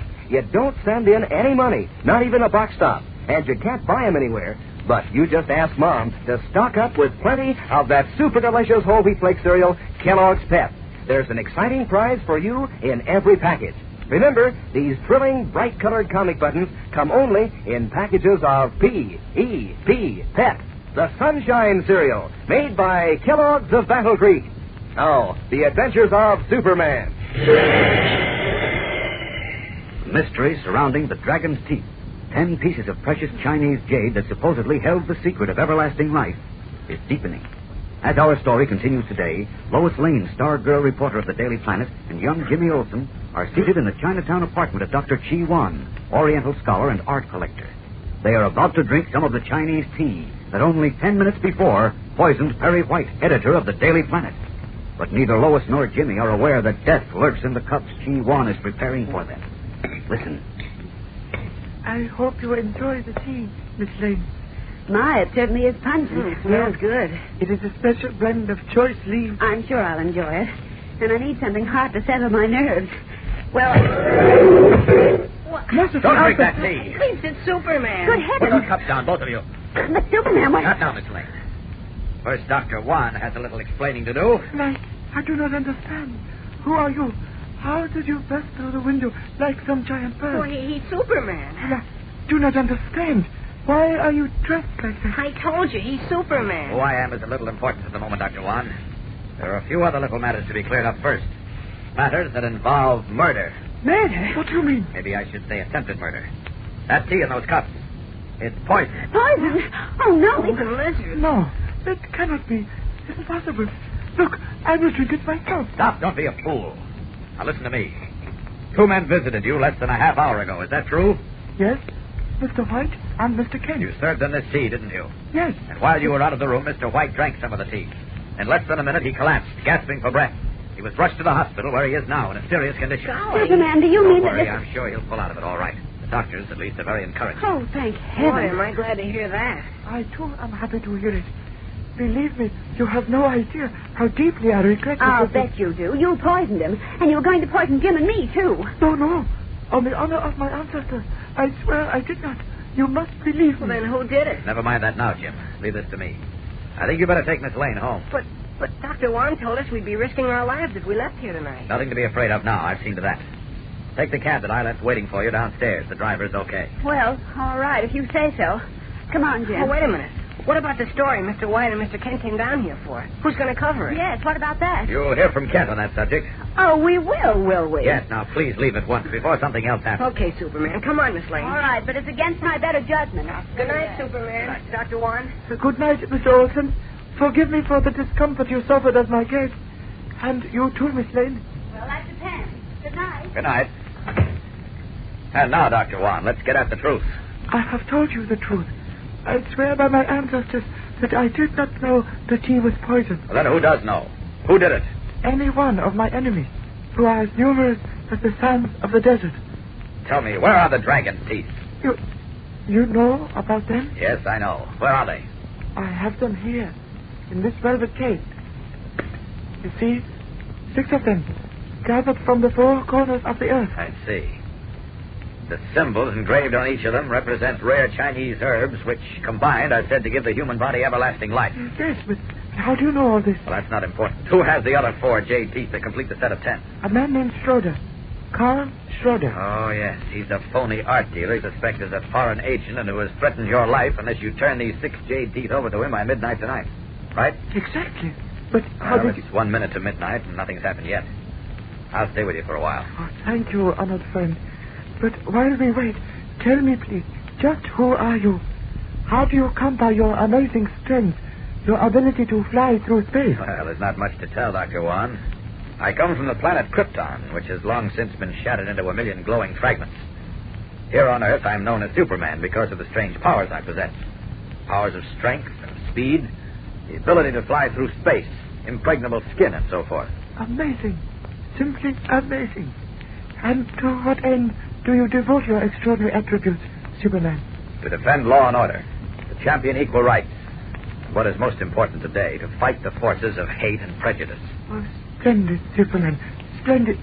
Then you must help me in my efforts to keep the secret of the jade teeth from Carl Schroeder and the evil forces he represents. You can count on me, Dr. Wan. Well, here it is midnight, and Schroeder's threat, just as I suspected, has been proven an empty one. Thank heaven for that. But it does not mean that I am completely out of danger. Well, maybe not. But I think it does mean you're safe, at least for tonight. Well, I'd better leave now. Good night, Dr. Wan. Wait. Perhaps you had better take the jade teeth with you for safekeeping. In case... Oh, don't worry. They're safe enough with you tonight. Clark Kent will call for them in the morning. Very well, then. Here, I will unlock the door for you. Oh, don't bother. The window's good enough. Good night. Good night. And thank you. Forget it. Up! Up! And away! It's a miracle. My eyes have seen a miracle. But now I must call Sao to bring me fresh hot tea. Sao! Sao! Don't bother calling your servant, Dr. Wan. He isn't here. Schroeder! Surprised to see me, Dr. Wan? Yes, I... Thought I wouldn't make an appearance after midnight, eh? How did you enter? Who let you in? Your servant, Sao. No, he wouldn't. You are lying. Why should I lie? I paid him well, so he did what I asked him to. I cannot believe it of Sao. Come, Dr. Wan. Can't be so innocent, a man of your learning. Now that I'm here, aren't you going to ask me in? After all, we do have some unfinished business, you and I. No, I have no business with you. Stand back, Dr. Wan. I want to close this door because what we have to discuss requires privacy. Better? Thank you. Now, Dr. Wan, you know what I'm here for. No, I have told you. Hand it over. No, Schroeder, I refuse. Give me those jade teeth. You are too late. They're no longer here. I turned them over. Don't lie to me. Hand them over. No, never. Look, my friend, I'm in no mood to play games. You have 10 seconds in which to hand over the jade teeth or suffer the consequences. You understand? Yes? But it will do you no good, Schroeder. We'll see about that. 1, 2, 3, 4. His pale face grinned, his jaw set with determination. The slight Dr. Chi-Wan glares into the steely eyes of Carl Schroeder, fascist agent. Who will be victorious in this battle of wills? We'll know in a moment when we return for the climax of today's episode. But first, here again is your announcer. You know, some mornings when you kind of get up on the wrong side of bed, it sure helps, doesn't it, to have the cheerful sun shining at the breakfast table. And it makes you mighty cheery to taste that sunny golden toasted flavor of Kellogg's Pep. But, gang, there's even more to Pep than sunshine flavor. Sure, there's Sunshine Vitamin D, your daily minimum need in every big bowlful, plus more than twice as much of an energy vitamin B1 as in sun-ripened whole wheat. So, you get prize flavor, prize nutrition, plus prize comic buttons in every package of Kellogg's Pep. And by the way, have you heard the big news? These comic buttons are so doggone popular that now there's a new second series. 18 brand new buttons to collect. Favorite comic strip characters like Lord Plushbottom and Uncle Willie and Annie from Mullins. And Superman, too, of course. Now, how you get these comic buttons is important. You don't have to send in a single penny, not even a box stop. Fact is, you can't buy them anywhere. They come only as exclusive prizes in packages of Kellogg's Pep. So tell Mom you'll eat lots of P.E.P. Pep, the Sunshine cereal, made by Kellogg, the greatest name in cereals. Now, back to the adventures of Superman. Lulled into false security by Superman's mistaken confidence in his safety, Dr. Chi-Wan was surprised when Carl Schroeder, an undercover fascist agent, appeared to demand the 6 precious jade teeth. Bravely, the Chinese scholar defied Schroeder. Now, nearly an hour later, an urgent summons is broadcast on the police radio.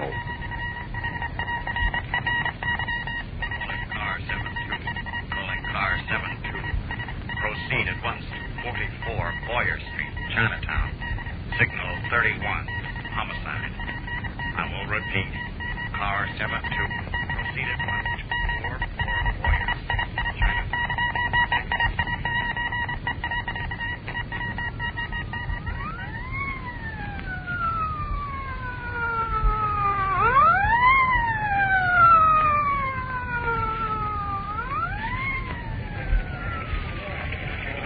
Copy, boy. Copy, boy. Copy. It's Mr. Horgan. Rush this to the composing room, Beanie. Tell Riley to squeeze it into page 1. Page 1? Jeepers, must be something important, huh? Yeah, big shot Chinese art dealer was knocked off. Well, don't just stand there with your mouth open. Get going. Huh? Oh, yeah. Yeah, Mr. Horgan. Gee whiz. Gee, I'll bet Miss Lane would like to see this. Hey, Miss Lane, look at this. How many times do I have to tell you? Okay. I'll close the door. Thank you. Now, what is it? Look at this. Oh, the teletype. I thought you'd like to see it on account of you know. Good heavens. Dr. Chi-Wan murdered in his Chinatown apartment by an unknown assailant. And I just left him there alone with Superman about an hour ago. Oh, Beanie. Yes, Lois, Dr. Chi-Wan is dead. But we know who was last with the scholarly Chinese and who is now undoubtedly in possession of the 10 precious jade teeth. Will Superman be able to stop the murderous Carl Schroeder from getting away with this brutal crime? Tomorrow's episode contains a thrilling surprise twist in this exciting story, The Mystery of the Dragon's Teeth. So don't fail to be with us. Tune in, same time, same station, and follow The Adventures of Superman. Faster than a speeding bullet. More powerful than a locomotive. Able to leap tall buildings at a single bound. Look, up in the sky. It's a bird. It's a plane. It's Superman. Fellows and girls, be sure to follow the adventures of Superman. Brought to you every day, Monday through Friday, same time, same station, by the grand old Kellogg Company of Battle Creek.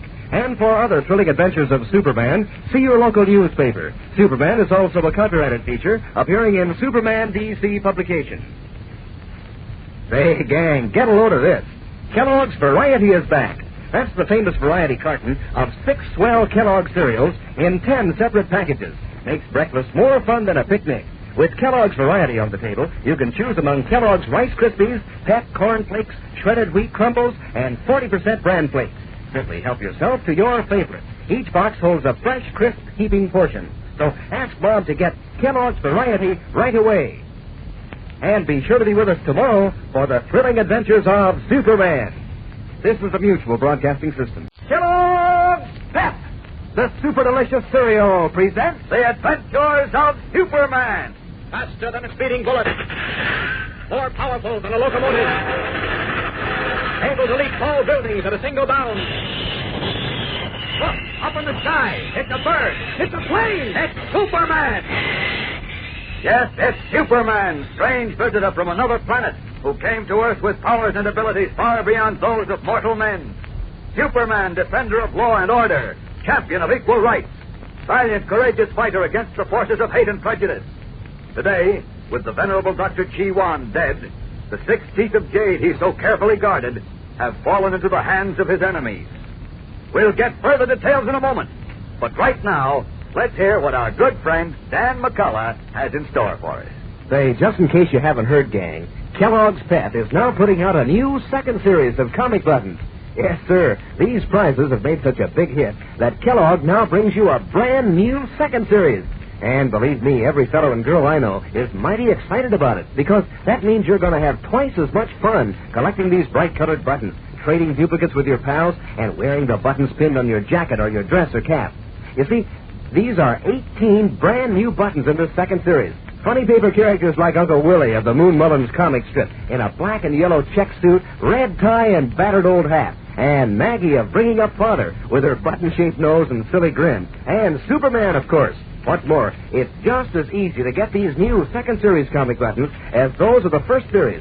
You don't have to send in a single penny, not even a box stop. And you can't buy them anywhere. All you do is to ask Mom to get you a good supply of that super delicious whole wheat flake cereal, Kellogg's Pep. And look for your exclusive prize inside every package you open. You'll want to eat lots of P.E.P. Pep, the Sunshine Cereal, made by Kellogg's of Battle Creek and Omaha. Now, the adventures of Superman. The brutal murder of Dr. Chi-Wan, famous Oriental scholar and art collector, has added more complications to the mystery surrounding the dragon's teeth. 10 pieces of ancient Chinese jade said to contain the secret of everlasting life. As our story continues today, Harry White, recovered from an attempt to kill him with poisoned tea, is discussing the strange chain of events with Lois Lane in the privacy of his office. Listen. I'll never forget it as long as I live, Lois. I was sitting opposite Chi-Wan, no further away than you are. He looked at me, and there was something strange in his eyes. And then he said, before the next sun rises, I will be dead. He was right. But what were you doing down there in the first place, Chief? Chi-Wan telephoned me. He said he had something important to discuss. Oh, hello, Lois. Oh, hello, Clark. Oh, come in, Ken, come in. Well, how do you feel, Chief? Rotten. Rotten? Oh, I thought you'd recovered from the ill effect of that poison tea. Yes, thanks to you. Say, how in heaven's name did you ever get me to the hospital in time? Oh, Yes, that's another thing I wondered about. Well, Dr. Wan said you both vanished into thin air. We'll come to that later. Well, what makes me feel so miserable is the murder of Chi-Wan. I was telling Lois how the poor fellow called the turn on his own death. Yes, he seemed to know it was coming. Now, wait a minute. You still haven't told me what you two were doing at Dr. Wan's apartment, Chief. I mean, why you went there. What happened? You tell her, Kent. All right. Well, here's the whole story, Lois. It seems that Dr. Wan had discovered an ancient Chinese manuscript that revealed a great medical secret. The secret of everlasting life. Everlasting life? Uh-huh. The manuscript said that the 10 teeth of the sacred green dragon were each engraved with a symbol describing 10 medicinal herbs found in the mountains of western China. Now, wait a minute. What's the sacred green dragon? It's an image carved out of wood. They used it as an idol in the Chinese temple. And its teeth were pieces of pure jade. I see. Go on. Well, these 10 herbs, according to Dr. Wan's interpretation of the ancient manuscript, when ground into a powder, would render the human body free of disease. Sounds like a pipe dream to me. That's what I said. Well, at any rate, Dr. Wan had found 6 of the dragon's teeth, and the man who owned the other 4, a phony art dealer named Carl Shorter, was trying to get them away from him. Dr. Wan feared for his life and wanted us to take the 6 pieces of jade in case anything happened to him. He said to deliver them to Professor Wells at the Metropolis Museum. And that's all I remember, because right then I took a drink of that poison tea and went out like a light. That's right. Dr. Wan was out of the room at the time getting the jade, but the chief looked so sick I couldn't wait for him to return. I guess that's about where Jimmy and I came in. You see, I figured you were both out on a big story, so we followed you down to Chinatown. You shouldn't have done that, Lois. Well, maybe not, but we did. At any rate, we got to Dr. Warren's apartment after being chased up the steps. He told us you'd been there and that he was completely baffled by your sudden disappearance. And then he offered us some tea. Both Jimmy and I were about to drink it when Superman came crashing through the window and knocked the cups right out of our hands. Superman? That's right. If it weren't for Superman, Jim and I would probably be stretched out in the morgue right now. Well, I'll be...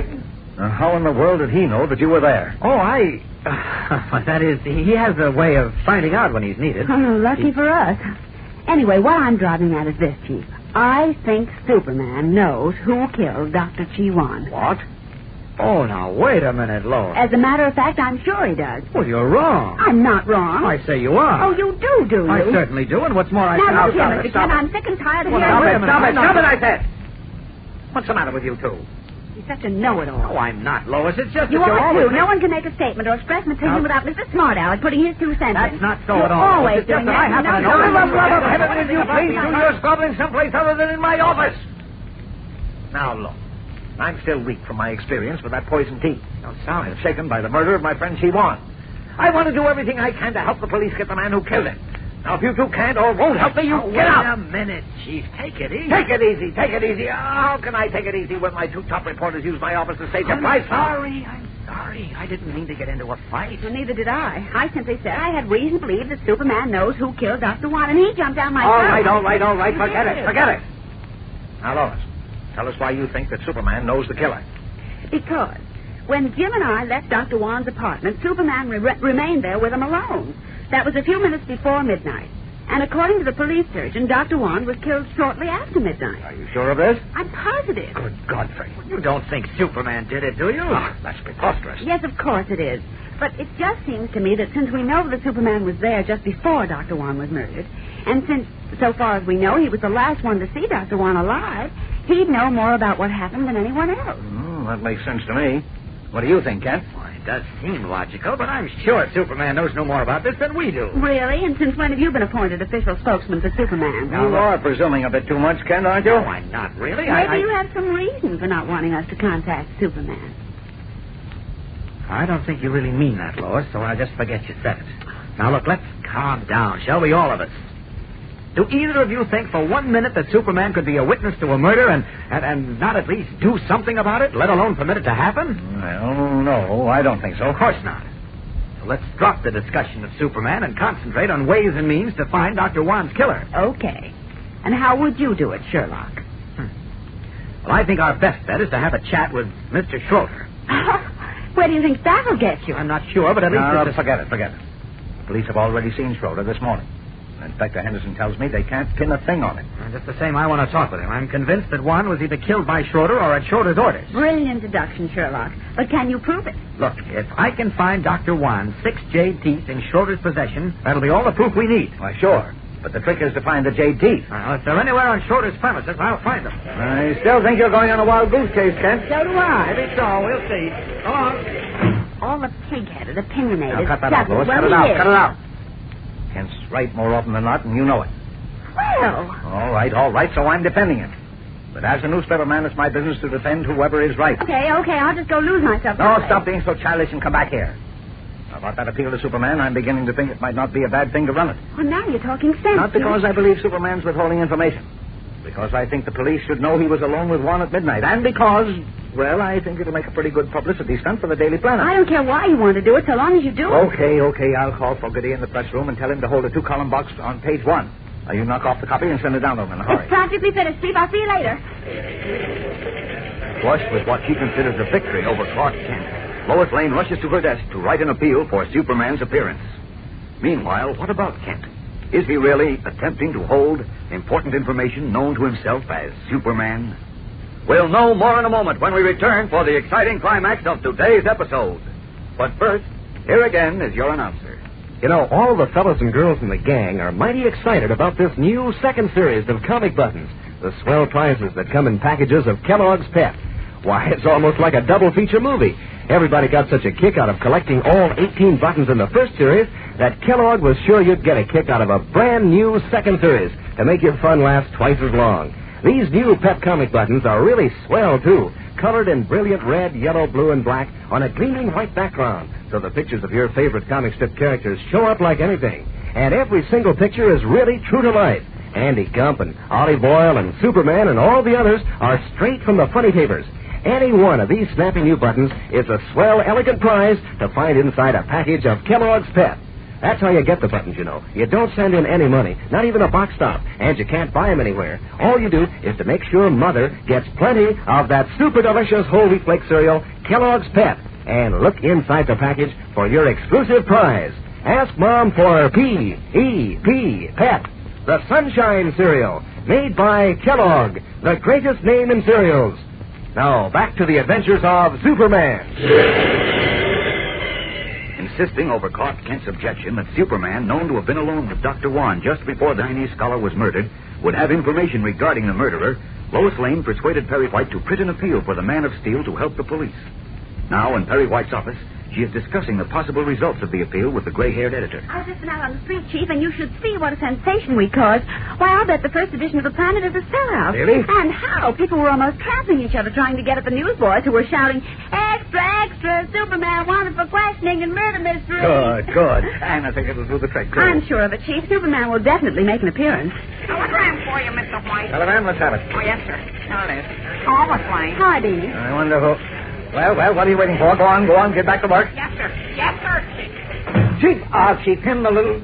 Anything important in that wire? Huh? Oh, well, let's see. Where are my glasses? Why do those consign things always sound as this? Here, relax, Chief. Just let me read it, will you? Oh, hurry up. Okay, just a minute. Chief. Well, what is it? It's a response from Superman. It is? Just listen to this. Editor, Daily Planet. If you are interested in what I know about the murder of Dr. Chi-Wan, meet me tonight at 7 in the Carson Mansion in Midville. The Carson Mansion in Midville? Superman, yes. What? Boy, why out there in that deserted old barn? Well, I don't know, but he's probably got a reason. Well, do we go? Now, wait a minute. What do you mean, That's what I said. Look, it's 6 now. It'll take us almost an hour to get there, so let's Now, get look going. here, Lois. No, don't let's waste time arguing, Chief. Please, I'll get my hat and coat and meet you downstairs in the car lot and hurry. But, Lois, don't you think we should wait for Kent? And maybe... Oh, forget about Kent. He's less help than hindrance anyway. Dismissing Clark Kent as less help than hindrance, Lois Lane rushes off to keep a rendezvous in a deserted house, unaware that she and Editor White may be walking into a dangerous trap. Don't miss tomorrow's exciting episode in The Mystery of the Jade Teeth, when Superman engages in a race against disaster. Tune in tomorrow and every day, Monday through Friday, same time, same station, for more of the thrilling adventures of Superman. Faster than a speeding bullet. More powerful than a locomotive. Able to leap tall buildings at a single bound. Look, up in the sky. It's a bird. It's a plane. It's Superman. Fellows and girls, be sure to follow the adventures of Superman. Brought to you every day, Monday through Friday, same time, same station, by the grand old Kellogg Company of Battle Creek. And for other thrilling adventures of Superman, see your local newspaper. Superman is also a copyrighted feature appearing in Superman DC publications. Say, gang, you'll get a bang out of this. Kellogg's Variety is back. That's the grand 10-package assortment of 6 swell Kellogg cereals. Makes breakfast more fun than a picnic. Makes it easy for Mom, too. No dishes to wash, thanks to the new Kell Bowl Pack. You can eat right out of it. What's more, these generous packages are great for lunchboxes and outings. So ask Mom to hurry and get Kellogg's Variety at the grocer's her very first chance. And be sure to be with us tomorrow for the thrilling adventures of Superman. This is the Mutual Broadcasting...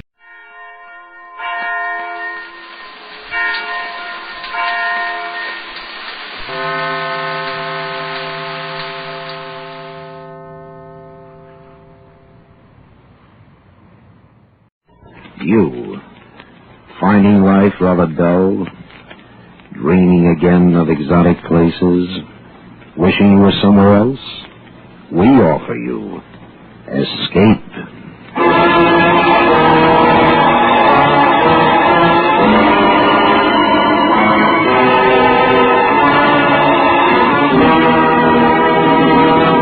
Escape with us now to the windswept peak of Mount Everest and the story of a man who sacrificed everything to climb it, as Leonard Lee tells it in his gripping story, Conquest.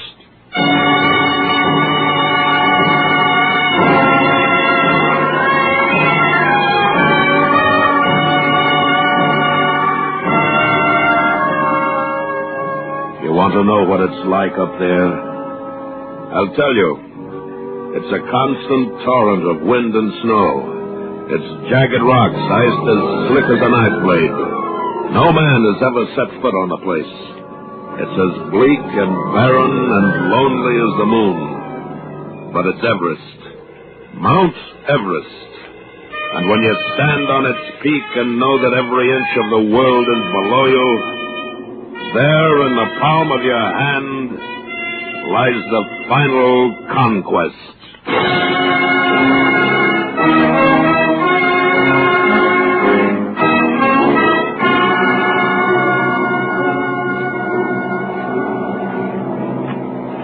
We're not going to make the mistakes Norton and Somerville made. We'll spend the first night at Camp 5 and the second night at Camp 6. That brings us to 26,800 feet. Are you going to make the north face to the Kulwar, Mallory? No, that's what they did. We're going to make a frontal attack, direct. We'll follow the crest of the northeast ridge to the peak. Now, that's tougher climbing. The only chance, Hamilton. And we'll take oxygen on the last dash. Well, best of luck, Mallory. Thanks.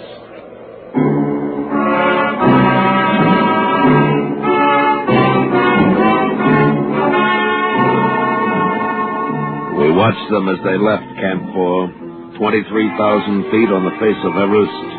Mallory and Irvine, stocked with their provisions. Pitons, carabiners, hammers, axes, packboards, snowshoes. Two diminishing silhouettes against the powder snow of the Rongbuk Glacier, finally disappearing behind a jut in the North Col. We watched them and prayed for them, and we hated them, because we weren't part of that final run to the top.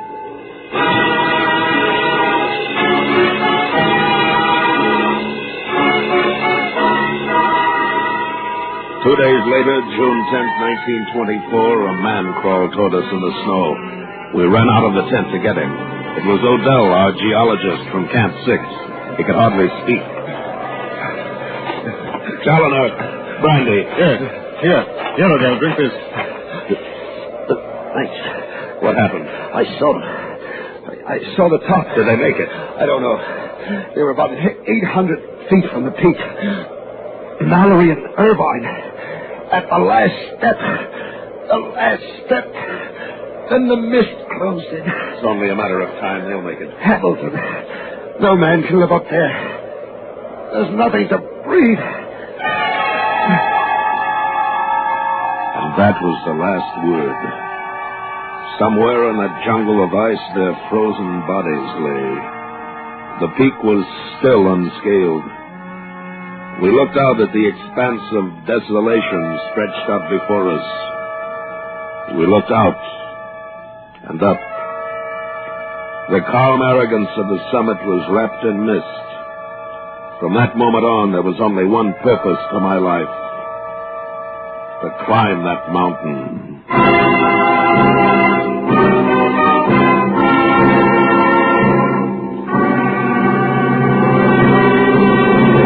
I'm sorry, Hamilton, no more money. Look, Ben, I can make it. I know I can. I've been up there. I know every crevasse. I know every rock up to Camp 6. So what's the point? So you reached the peak, so what? The bear went over the mountain. What did he see but the other side? All right. I don't expect you to understand why people climb mountains. It's a kind of insanity. Let's let it go at that. But from your viewpoint, look at the publicity. Grisham sports equipment used on the first ascent of Mount Everest, the highest mountain in the world. It'll be worth $1 million to you. You have a point there. The initial expense, including everything, will be about $25,000. $25,000? It's out of the question. Best I could do would be 15. I knew you'd say that. What? 15,000 is plenty.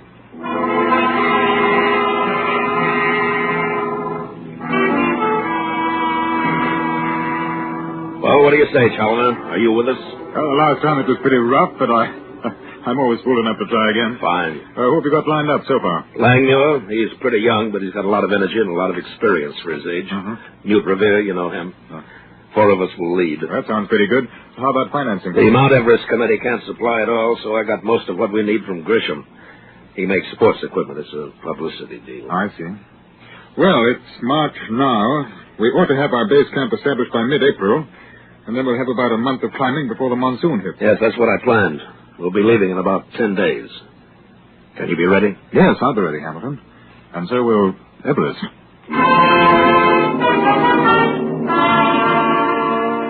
We arrived in Darjeeling on April 2nd. We hired Sherpa porters and Tibetan guides, bought more tents and scientific equipment, and headed toward Everest, 100 miles away. But it was almost 3 times as far, snaking through the gorges of the eastern Himalayas. Our second night out, we camped in the sweltering swamp jungle of Sikkim.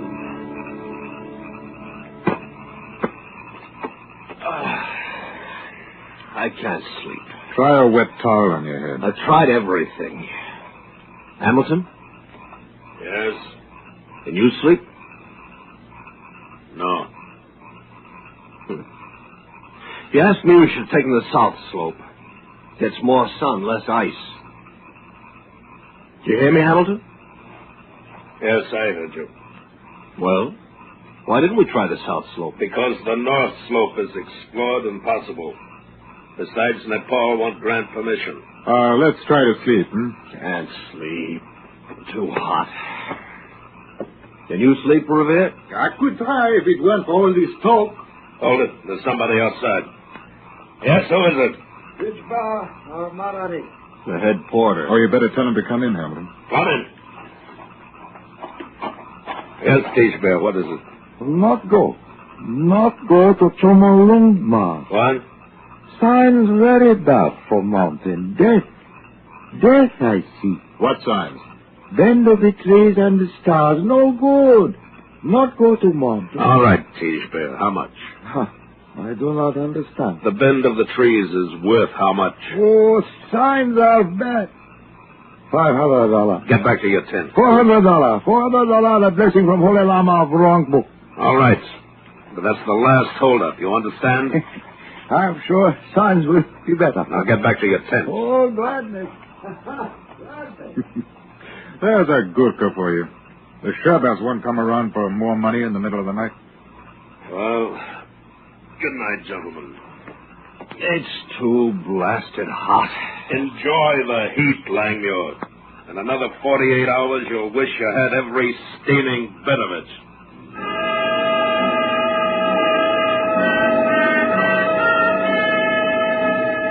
We pushed on through the Sikkim to the Tibetan Plateau. The mercury plunged to 0. The wind and snow lashed at us. We'd begun to climb.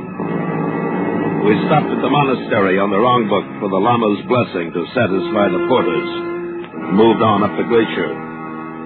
12 below now. And then, in a momentary clearing of clouds, I saw it once again. Everest, and the white plume flowing from its peak. We were at 16,000 feet. It was at this point we established our base camp.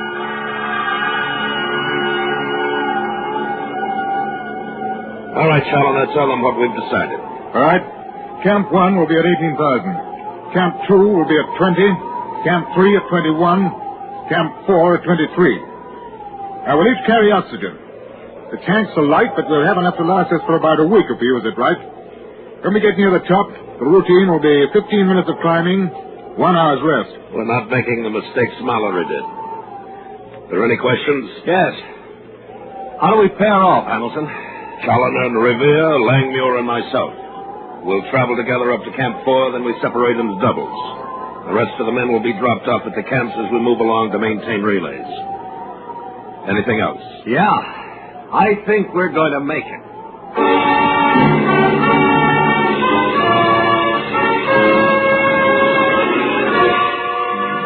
We climbed over the icy slopes, establishing camps as we went. Finally, after days of driving forward inch by inch, we reached the North Col, just 7,000 feet from the summit of the mountain. The wind hurtled down in the slopes in a sweeping gale, hard and cold as rock. Mallory had camped here just days from his death. Night closed in. The lack of oxygen had numbed the mind and fired the temper. Our civility was suffocated. We were savages, nothing more. We sat around an alcohol flame, the four of us, breathing hard, staring at each other's bearded faces, while outside the wind beat at the tent flap. Gotta have oxygen. You've had plenty. Can't breathe. You can breathe. Just take it easy. Any more oxygen, your body will stop regulating to the altitude, and you won't be able to do without the stuff. My heart's going like a trip hammer. It'll get worse. I gotta have some, I tell you. Sit down. Now stay away from that tank. I can't breathe. Hamilton, I can't breathe. I said stay away. All right, come on, now get up. Oxygen. Please. Sit up and behave yourself. I'm the leader of this expedition, and you'll do as you're told. Here, Lanyard. Give me a hand. No. Let him lie there, Challoner. You'll be all right in the morning.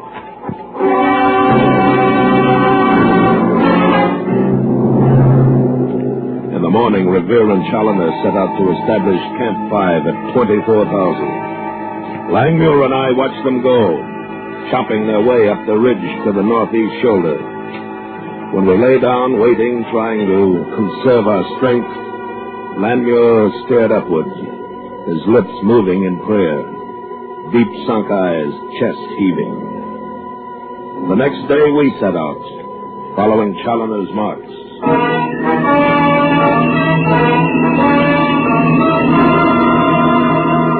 Senor, what is your name?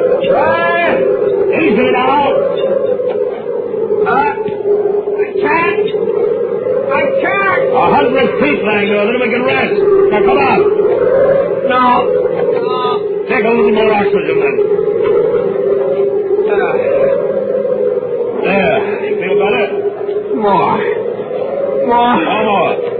Now, come on. Go to the shoulder of the tent. On a shell. He stood on my shoulders, and I boosted into the narrow ledge. He grasped for the edge, his fingers clawing at the smooth rock. I felt his foot slip from my shoulder. I grabbed for his leg and missed. Black space sank below us, and he fell.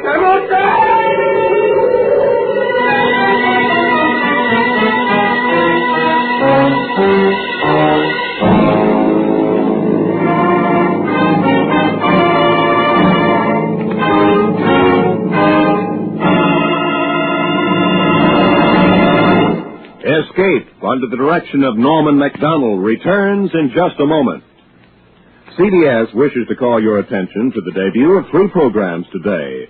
Bill Goodwin's entertaining $1 a Minute, a new 15-minute news program featuring Eric Severide, chief of CBS Washington Bureau, and Charlie Wilde, private detective, which is moved to CBS from another network.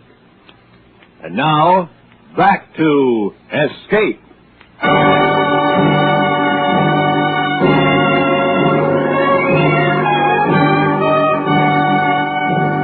As Langmuir fell, I braced myself against rock, waiting for the rope around my waist to pull taut. And when it jerked, it burned into my flesh and tore me into space. I scrambled under the double weight, lunging desperately for a hold. I threw my arm around the snub of rock just at the edge and started to pull up. Slowly, I reached the ledge, gasping for air. I looked down. Langmuir was swinging at rope's end in a small arc above the yawning emptiness, just 100 feet below me. The wind tore at my face. My arms were aching. I felt them slipping from the rock, and then I saw Langmuir grab a handhold and start to climb. And the rope loosened, and I relaxed. He was all right. I sniffed at my oxygen, but it made me drunk. 3 hours, I told myself. 3 hours to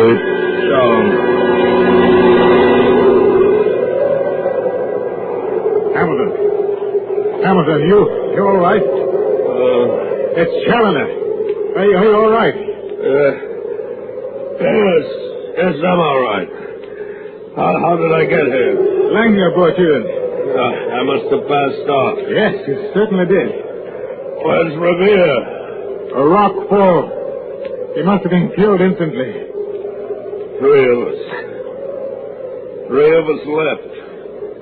We haven't even established Camp 6. Look, Hamilton, I'm not a young man anymore. I'm 38. That's fine, but selling shoes in a department store, not quite up to this kind of thing. I just about reached my limit, Hamilton. You and Langmuir, you two will have to climb alone from here on up. I think we can do it. I'll stay here at Camp 5. All right, Solomon. I hope I get a good sleep. Because tomorrow I've got a date with the mountain.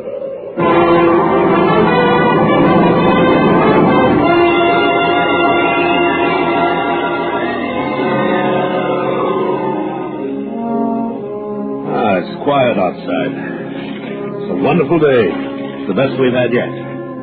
What do you think of cutting the north face across the couloir? Making a final ascent directly up the western part of the north side? No, we'll take Norton through it as we planned. What about Camp 6? Well, if we can establish it at 27,000, the final dash will be short. That'll double our chances. Well, Langmuir, what do you say? You want to go on? Look up there. What? The mist is beginning to clear. There it is, Hamilton. The summit. The top of the world.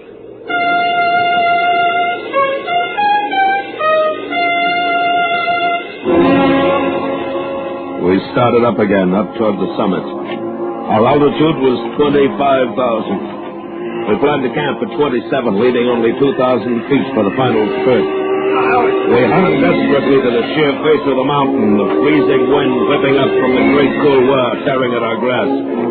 All the next day we inched upward, our hearts pounding. By nightfall, we had only reached 26,000. We had to camp or die. I found a small recess. We pitched our tent over it, fastening the stays with pitons. We huddled together in the cold darkness. Langmuir was exhausted. I heard him gasping the weak air. My arms and legs were swollen with pain, my lungs bursting. The top seemed miles away. Every ache in my body urged me down to the firm, warm earth. But the peak, only 3,000 feet, the white plumed peak. 26,000. Only 26,000. We'll never make it, Hamilton. You can see it in the daylight, the peak, Langmuir. We'll go like Mallory went up there. Suffocation.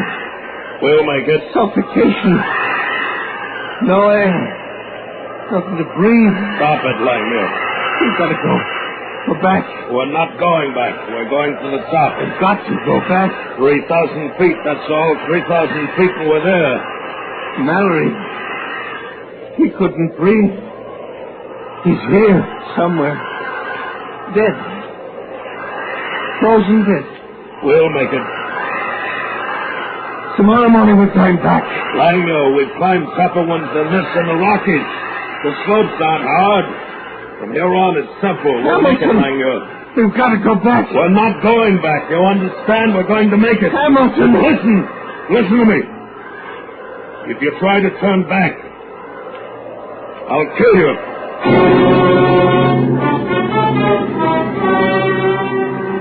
The mountain wasn't ice and rock to us anymore. It was a human force, an arrogant, wild challenge. Defiant, fighting conquest with choking cold and the constant earth pull downward. Death didn't matter. My life a Langmuir. That was the top, and we were going to reach it. In the morning, we started up again. We moved like automatons, not daring to think or feel. Moved up by instinct. And then it happened. Langmuir slipped again, and I plunged my pickaxe into a crack and waited for a sharp tug on the waist rope. It came. I pressed myself against the rock, waiting for the slack that told me that he'd regained his foothold. And suddenly, above the high wind, I heard a massive rumble. I felt the earth shaking itself to pieces. Avalanche!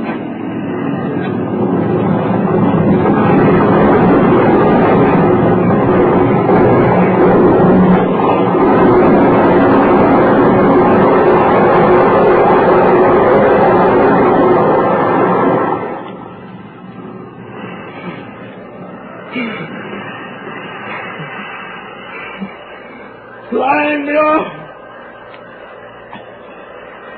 Flying mule! Crazy! It's crazy! We'll be killed! Are you all right? I'm going back. No, wait! Stay where you are, Hamilton. Listen to me! I cut the rope. I'm going back. I'm coming down to you. Hamilton, I've got a knife. Hamilton, don't try to stop me. All right. Come on back. Come on back. I'm going under the top. Goodbye. Hamilton. Goodbye. Everest. I'm going to beat you, Everest. I'm going to the top. I'm going to the top.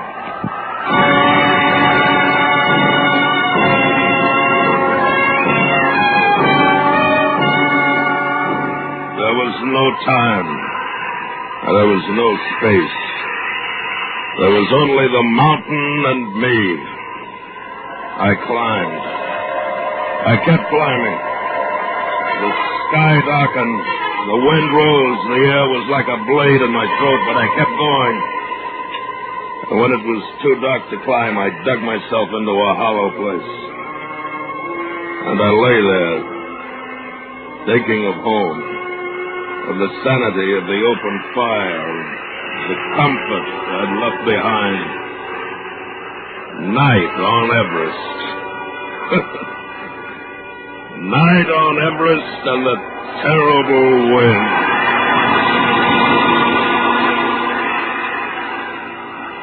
Morning broke milder and clear. I left the hollow and looked upward through the glare of the sun. The slopes were more gentle, the holes easier.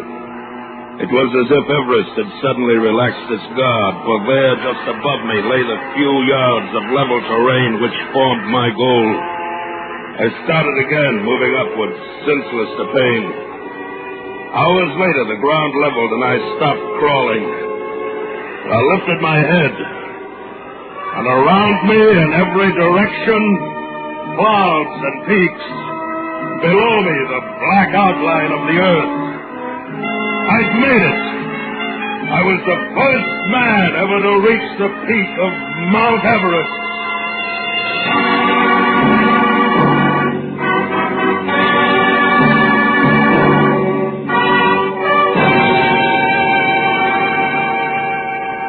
I forced myself to my feet, weaving dizzily.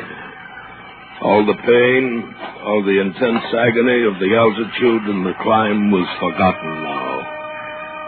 I looked down at the magnificent peaks of the surrounding Himalayas. I couldn't believe that I'd done the impossible. There was a small camera in my knapsack. I took pictures of every horizon. I walked around the summit, my summit, drunk with the knowledge of what I'd done. And then, suddenly I stopped. For there, wedged into a crack of rock, something bright and gold shone up at me. I bent down and pulled it out. It was a cigarette case. It bore the initials G.L.M. George Lee Mallory.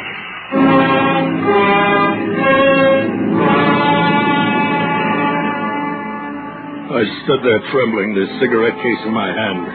An instant before, I'd experienced the elation of the greatest possible triumph. And now there was only defeat.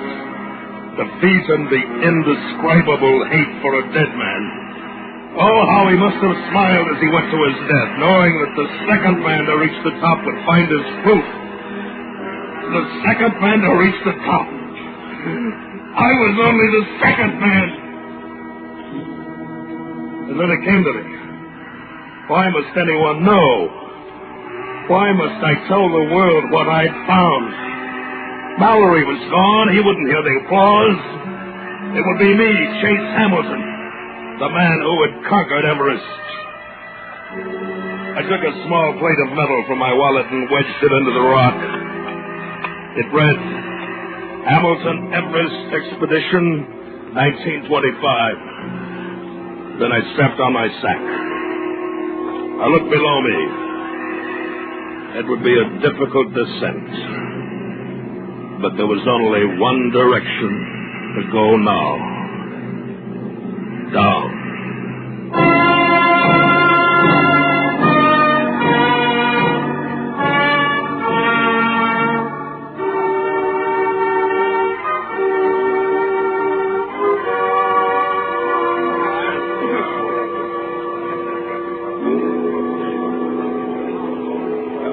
You were about 1,000 feet from the peak. Is that right, Mr. Hamilton? Yes, that's right. Challoner found me. He brought me back to Camp 6. How come Langmuir didn't go to the top with you? He died, gentlemen. The rope broke and he fell. Langmuir deserved a lot of credit, though. Without him, I never could have gotten near the summit. Well, how does it feel, Mr. Hamilton? How does it feel to be acclaimed as the first man to climb the highest mountain in the world? Well, gentlemen, I feel as if you could just give our papers a statement of some kind. How does it feel to be the very first? Yes, that's what we want to hear, sir. You don't climb a mountain just for fame and glory, gentlemen. You climb it for something more personal than that. And you can't lie to yourself. I'm afraid I don't understand. You were the first. No, gentlemen. Not quite the first. George Lee Mallory reached the top last year. I found his cigarette case wedged in a rock on the summit. This cigarette case. Smoke, gentlemen.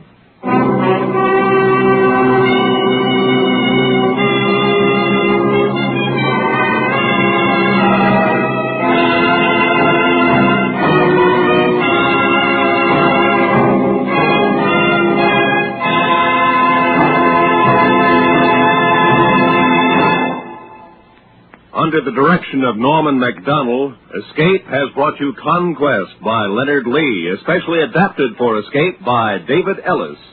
Bill Conrad was starred as Hamilton.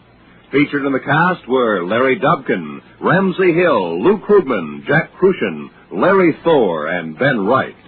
The special music for Escape was composed and conducted by Del Castillo.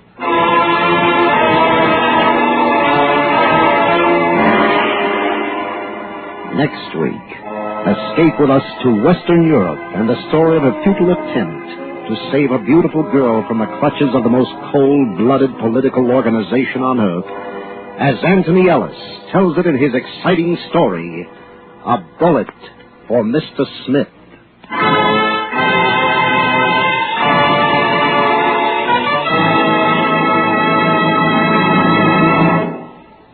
Next Tuesday evening, CBS has a big treat in store for all of you. Edgar Bergen and Charlie McCarthy, Amos and Andy, Bob Hope, Mary Martin, Judy Garland, and a raft of other stars will be on hand to salute Bing Crosby, who is celebrating his 20th year in show business. Be sure and join them on Tuesday. This is Roy Rowan speaking.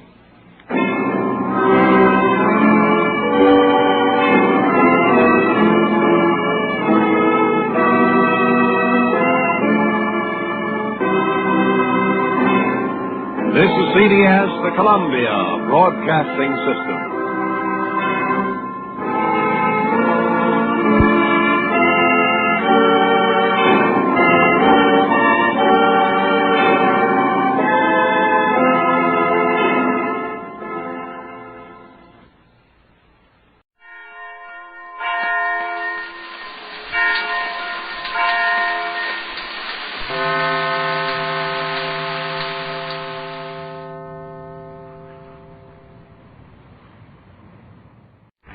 Life rather dull, dreaming again of exotic places, wishing you were somewhere else? We offer you escape.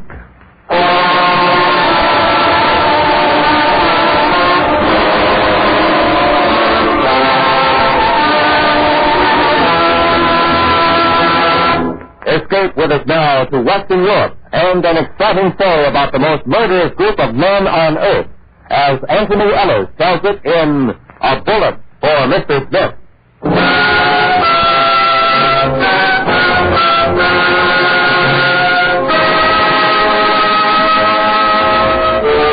I've been asked to take the job because as a freelance correspondent in Europe, I could travel anywhere and talk to anybody without arousing suspicion.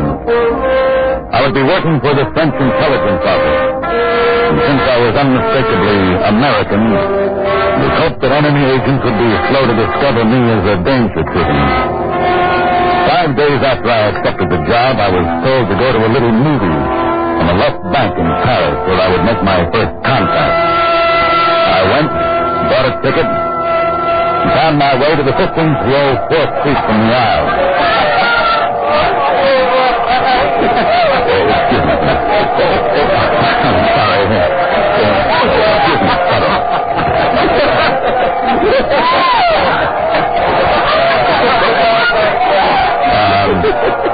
Excuse me. Yes? Could you tell me the time you can't? 9 o'clock, monsieur. 9. Exactly? 9 exactly. Remember, we're looking for Conquest Smith. Maybe English, but we don't think so. We don't know.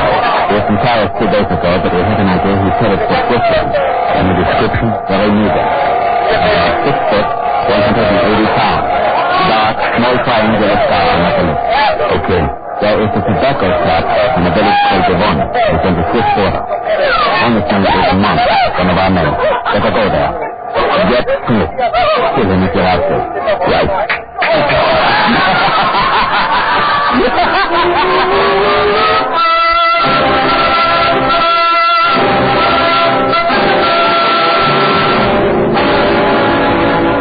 It concerned the plans of one of Western Europe's greatest defenses against invasion, the new rocket bases in France.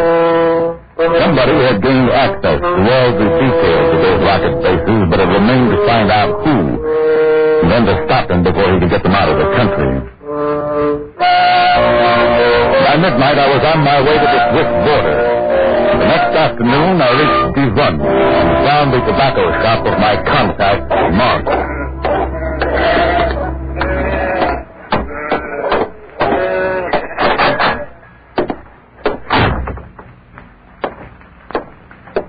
Good afternoon, mister. I'd like some tobacco.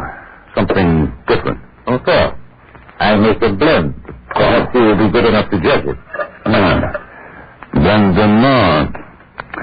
You are Demont? I am, monsieur. You've been highly recommended in Paris. I'm buying tobacco for a friend of mine. Mr. Smith. Mr. Smith. One moment, please.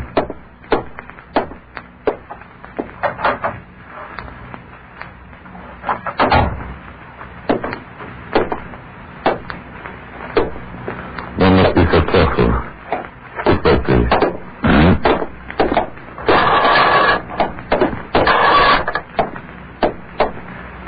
You have credentials? Yeah. Here in my wallet. Mr. Hickok? No. That's the man who made the wallet. Oh. I'm Alan Rogers. Of course. Thank you. Now we'll talk business. Sit down, please. Thanks. First, who is Mr. Smith? I don't know. I can help. Let me explain. We know there is a Mr. Smith. But as to his true identity... Okay, we'll get to that later. You think he's got the information? No, not yet. Otherwise, he would not still be here. Where is he now? Across the border at Nyon. He appears to be a very rich Englishman, spending his time at Lake Geneva. He was in Paris a couple of days ago. Perhaps he was. Perhaps he was. I am not trying to be mysterious, Mr. Rogers. I said perhaps he was because Mr. Smith may be a number of people. Or a number of people may be Mr. Smith. Let me get this straight. Are we looking for a gang who call themselves Smith or one man? I don't know. All I can tell you is that he are very clever and very dangerous. We had one operative working in Lyon. He became friendly with a Mr. Smith. They went boating on the lake. Our man did not return. An accident, said Mr. Smith. Wait, stay here, please. Yeah, sure.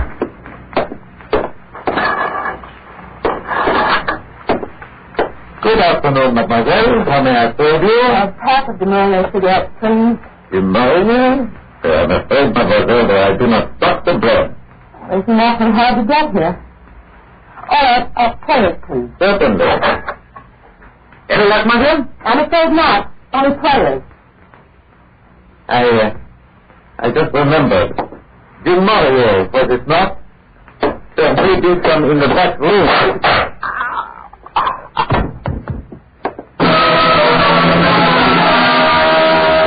I ran to the front room, but got only a glimpse of the man as he jumped into a closed car. All and wore a mustache, I couldn't see the girl. Mark lay beside the counter, packages, players, clutched in his dying hand. I knelt beside him. He was trying hard. Go on, what is it? Say it.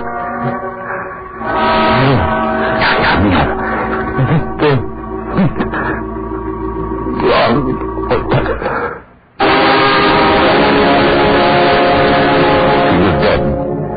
So I notified the local policeman to the bus to 7 miles to New York.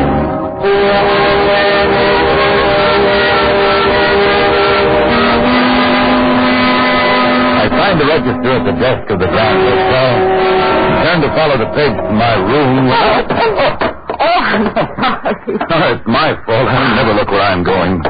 I hope you didn't break the mirror. No. You're American. Yes. You're England? Vermont. Wonderful. I went to Bennington. Oh?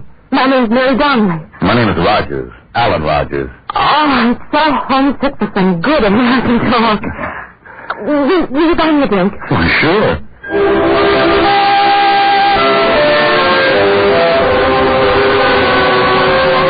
Something about meeting someone from home when you're in a foreign country, especially a girl, that is, most girls, but not Mary Donnelly. I'd never met her before, but I knew her voice. She was the girl in Mark's tobacco shop. She'd been with whoever killed the French agent. And I had a hunch that was Mr. Smith. I'm sorry about Harrison. Phil Freewood decided the best way for me to forget the cab was to send me to Europe for a year. But here I am. Nice way to forget a cab. What about you? What are you doing in Switzerland? Vacation. I had a job in Paris and got tired and decided to come here.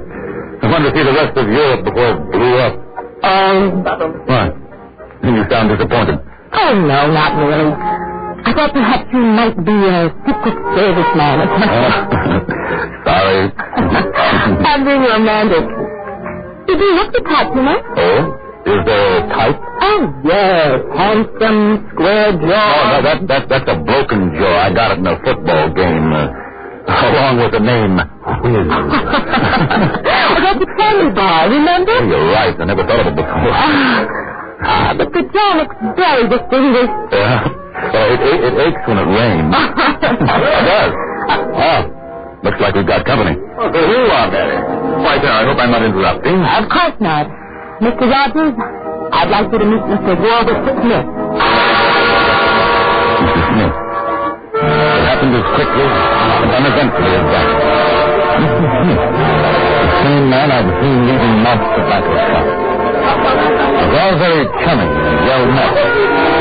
We had cocktails, we enjoyed one another's company, and to look at the three of us, you wouldn't have thought that espionage and murder sat with us.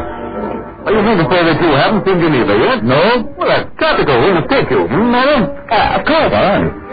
Will you both join me for dinner? Oh, well, I hate to break up any plans. Not at all. I insist. And then afterwards we can take the launch down to Geneva. It's a lovely trip.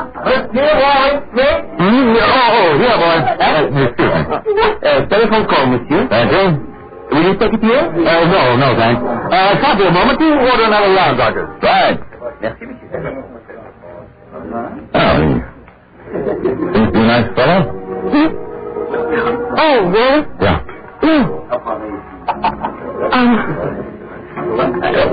Mr. Rodman. Yes? Would you do me a favor? Well, I can try. I know it sounds strange, but please, don't go with us to Geneva tonight. Why not? Please, just leave the hotel, go back to Paris. I can't tell you anything else, but see what I say. Please, go away.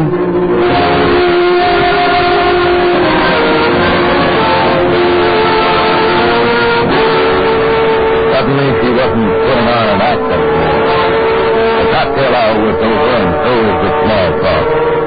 Mary Donnelly wanted me out of the way, yet I was pretty sure she didn't know what I was after. I was trying to make it add up when Mr. Smith came back. I feel perfectly skeptic about this, but I'm afraid I would have drawn it off tonight, old man. Oh, it's too bad. Perhaps some other time, frightful bother, but that telephone, well, it was out of urgent. And Mary, the matter we spoke of earlier. Oh, yes. Do think of it, Roger. Oh, it's all right, forget it. Maybe we can get together tomorrow. Yes, rather. Hey, come on, my dear. Goodbye. I'll see you later. Oh, please forget what I said before. I was only trying to be romantic. Sure, I know. You've been reading too much Eric Ambler and John Buchan. Spies and stuff. Goodbye, Mr. Rogers. Goodbye. Oh. They're on the news. Mont had said that they didn't have the plans yet. It could mean that Mr. Smith and his girlfriend were expecting to get them tonight. I followed them out to the lobby, watched them go upstairs, then sat and waited.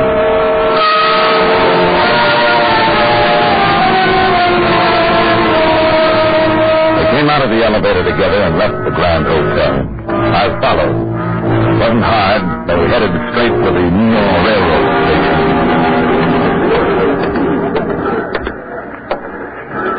A couple of friends of mine are taking the train tonight. They just bought tickets. A tall Englishman and a pretty girl. Yes, of course, to Basel. Wagon number 6. You are seeing them off? No. I'm going with them.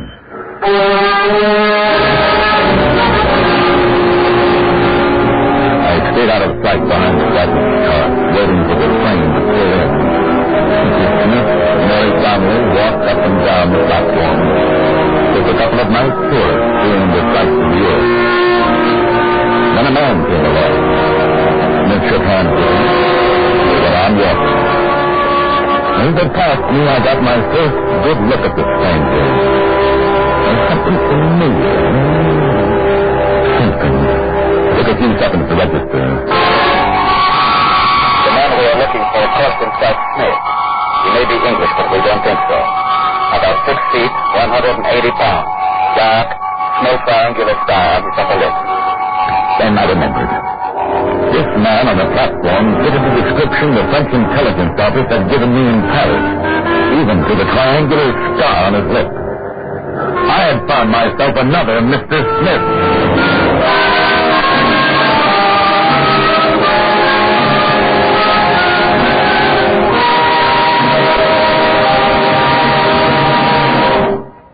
Escape under the direction of Norman MacDonald returns in just a moment.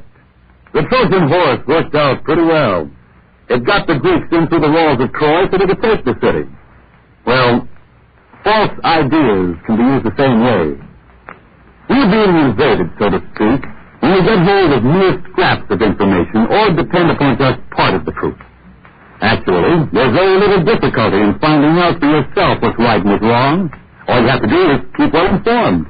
And we have the advantage of the greatest and most accurate news sources in the world. The American techniques of gathering news, of culling the truth from the false. You'll find all the right information by following the newspapers, the magazines, the books, by listening to newscasts and radio roundtable discussions on vital subjects. They're all available to you. Find out the whys and the wherefores. You'll be glad you did. And you'll be a better serviceman and a better citizen. And true, remember, the more you know, the higher you go. It's as simple as that.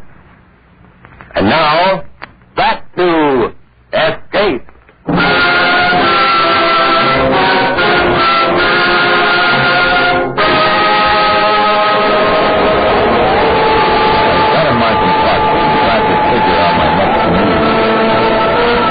Certainty that Smith 1 and 2 were in possession of the rocket-based plan. The fact that they were headed for Basel told me that.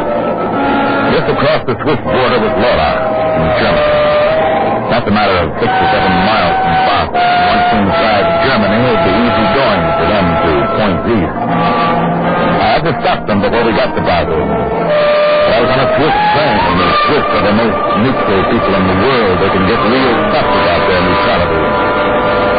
I knew I couldn't get anywhere trying to hide, so I went to the lounge car to let them know I was aboard. Mary Donnelly was sitting in an armchair looking out into the darkness. Hi. What are you doing here? Going to Basel? I know. Let's say I'm romantic. It would have been very dull and, without you there. I don't believe you. This is the Smith. What went wrong? Well, they didn't teach you much about manners at Bennington, did they? Manners? Nothing. But you'd be glad to see me. I can play it. But they know where you ended up. So what? I can understand. Mr. Smith isn't what you think. Really? You must believe me. It's serious. So I think you're following them. I am. Well, I'm following you, too. Oh, what meant it? Well, Mr. Rogers. Mary, you didn't get quiet, Mr. Smith. Right. I'd like you to meet Mr. Tall Chief. Mr. Rogers. Mr. Tall Chief, how do you do? Why don't we all have a drink to celebrate? I mean, we only just said goodbye to Mr. Rogers and New York. Yes, a happy reunion, huh? You didn't say you were going to Basel, Mr. Rogers? No. I didn't, did I? Well, I'll order at the bar. Johnny Walker all right? Fine. I'll go with you.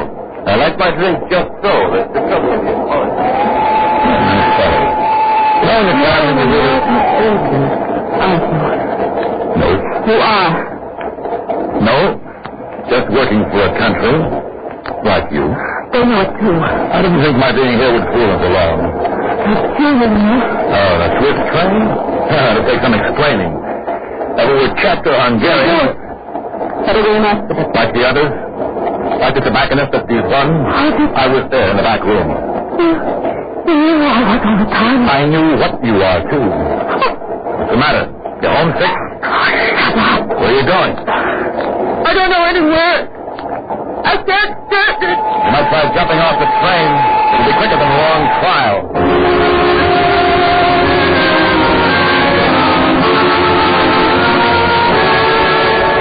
You were going to faint. You got hold of yourself and ran down the car. I sat back and waited for the drink. It was going to be quite a game from here on. They knew, I knew. And the question now seemed to be who carried the stolen plan. Smith? Tallchief? Or Tallchief really Smith? It was beginning to sound like a who's on first routine when the Scotch and soda arrived. Well, here we are. Thanks a lot. Where's Miss Donnelly? Oh, I don't think she felt too well. Must have gone to her compartment. Rather sudden, wasn't it? Must have been. Look here. Why don't we all go to my compartment? That's wonderful, Tallchief. We can play some cards. I imagine the poker's your game, eh, Mr. Rogers? A good game. Not tonight. Oh, but you must. I mean, well, we can hardly take no for an answer. No. I don't feel like it. Compartments are stuffy. I stay out of them as much as possible. This won't do it all. I mean, 3 is such a good game. Well, Mr. Rogers, you know what this is in my pocket? Pipe? Try again. Gun. Well done, Mr. Rogers. Come on. Aren't you afraid it might go off? Like a lot of noise. The conductor down there might wonder. Come on, Smith. We'll pop in the drill and play some whiskey. Yes, right you are. Perhaps Mr. Rogers will join us later. I'm sure he will.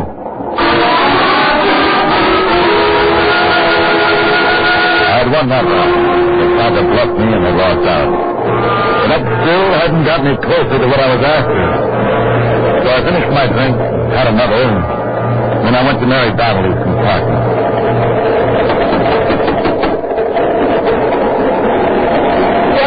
Rogers. I don't want to talk to you. I'll bet you don't. Open up or I'll break the door in.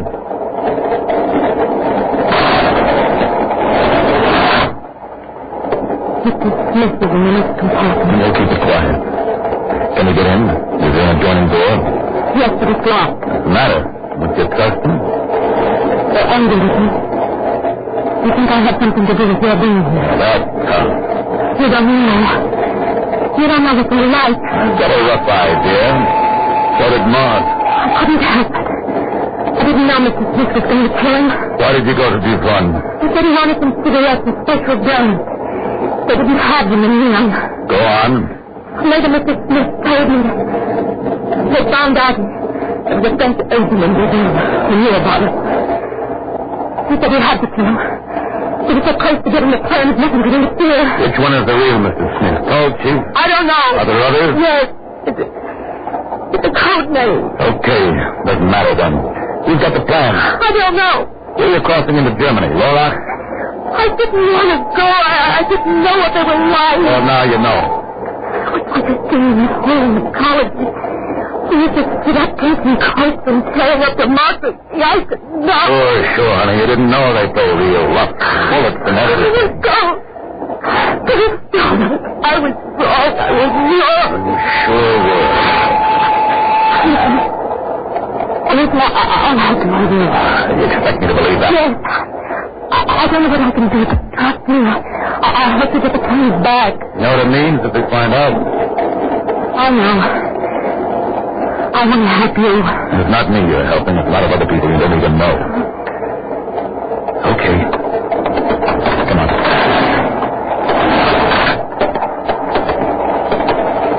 Next compartment? Yes. Okay. I'm going to take a chance on you. You double-crossed. Well.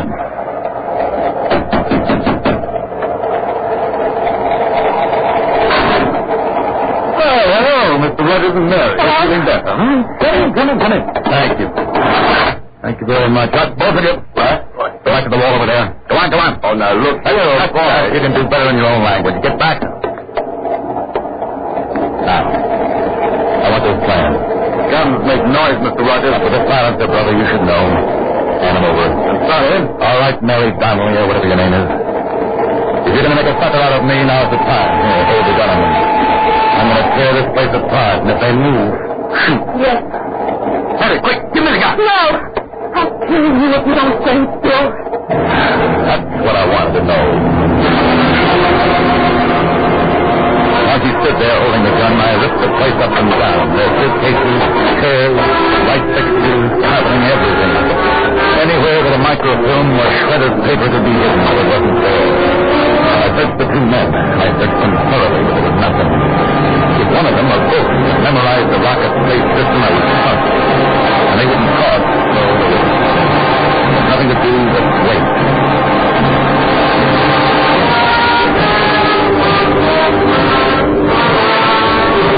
We waited. Waited the whole night as the train crawled northward.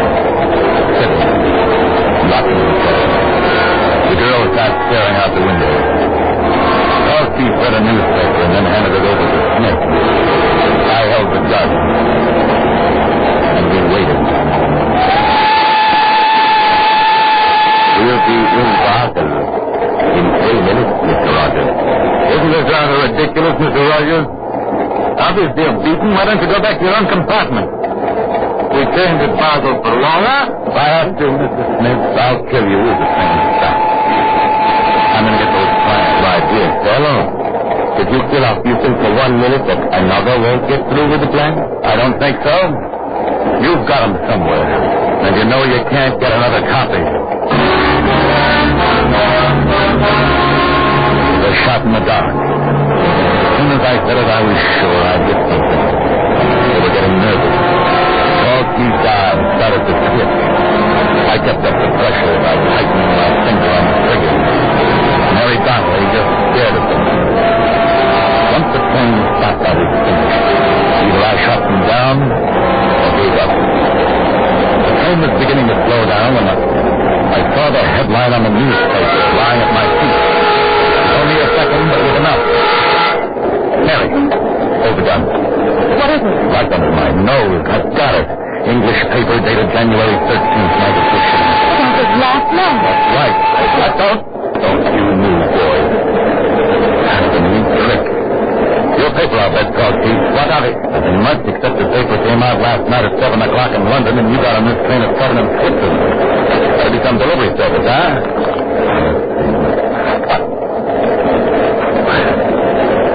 The whole thing. 2 columns. Not even in code. What nerve. Nice printing job, too. She took her eyes off them just long enough. Paul Keith was wrestling the gun away, and I was going down with Smith on top. I managed to roll out from under just as the gun went off. Now I got my arm around Smith's neck and held him against me as a shield, my back to the wall. Now, Mr. Rocker, let go of him. You're finished, and you know it. Sure. You can have him. I'll take my gun. All right, open the door, Mr. Paul Keith. You've got some explaining to do.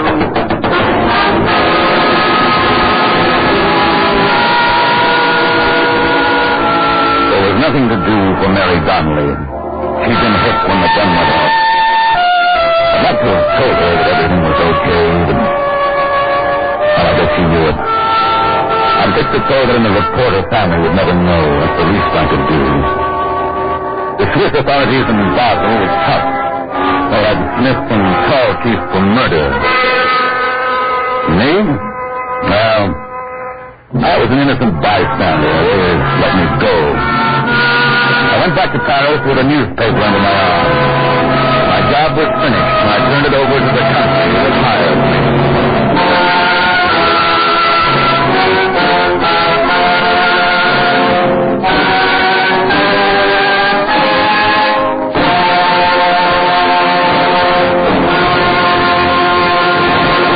Under the direction of Norman MacDonald, Escape has brought you A Bullet for Mr. Smith by Anthony Ellis. John Danger was starred as Alan Rogers, with Gene Bates as Mary Donnelly and Ben White as Mr. Smith. Featured in the cast were Larry Dobkin, Harry Bartell, Edgar Barrier, and Jack Crucian. The special music for Escape was composed and conducted by Del Castillo.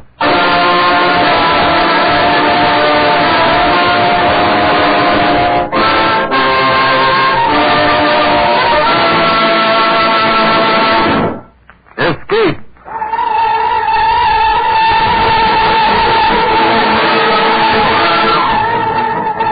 You've been listening to Escape, adaptations of the world's finest tales of adventure and mystery. Escape comes to you each week at the same time through the facilities of the United States Armed Forces Radio Service, the voice of information and education.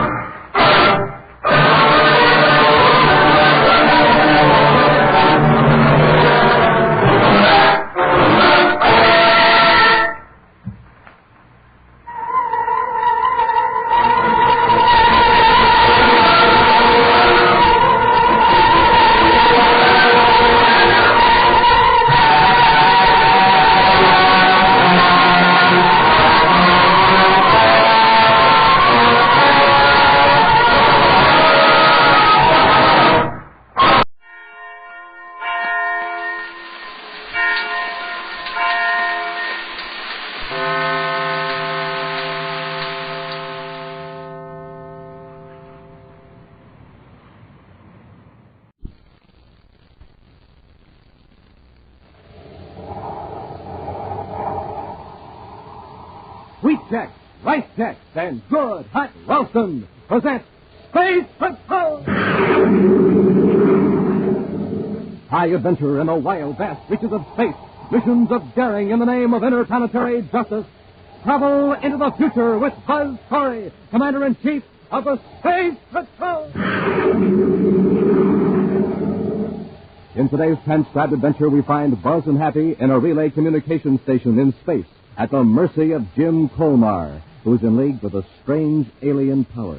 Using some mysterious crystals, Colmar is forcing Buzz and Happy to obey him against their will. Follow me into the generator room. Commander, the crystals are getting brighter. That's all I can see or think about. Just the crystals. Try to look away. Keep walking up to the generator. Closer. Closer. Find it, Happy. Touch the connection. Reach out your hand. Happy, don't touch it. I can't hold back. You've got to. If you touch it, you'll finish.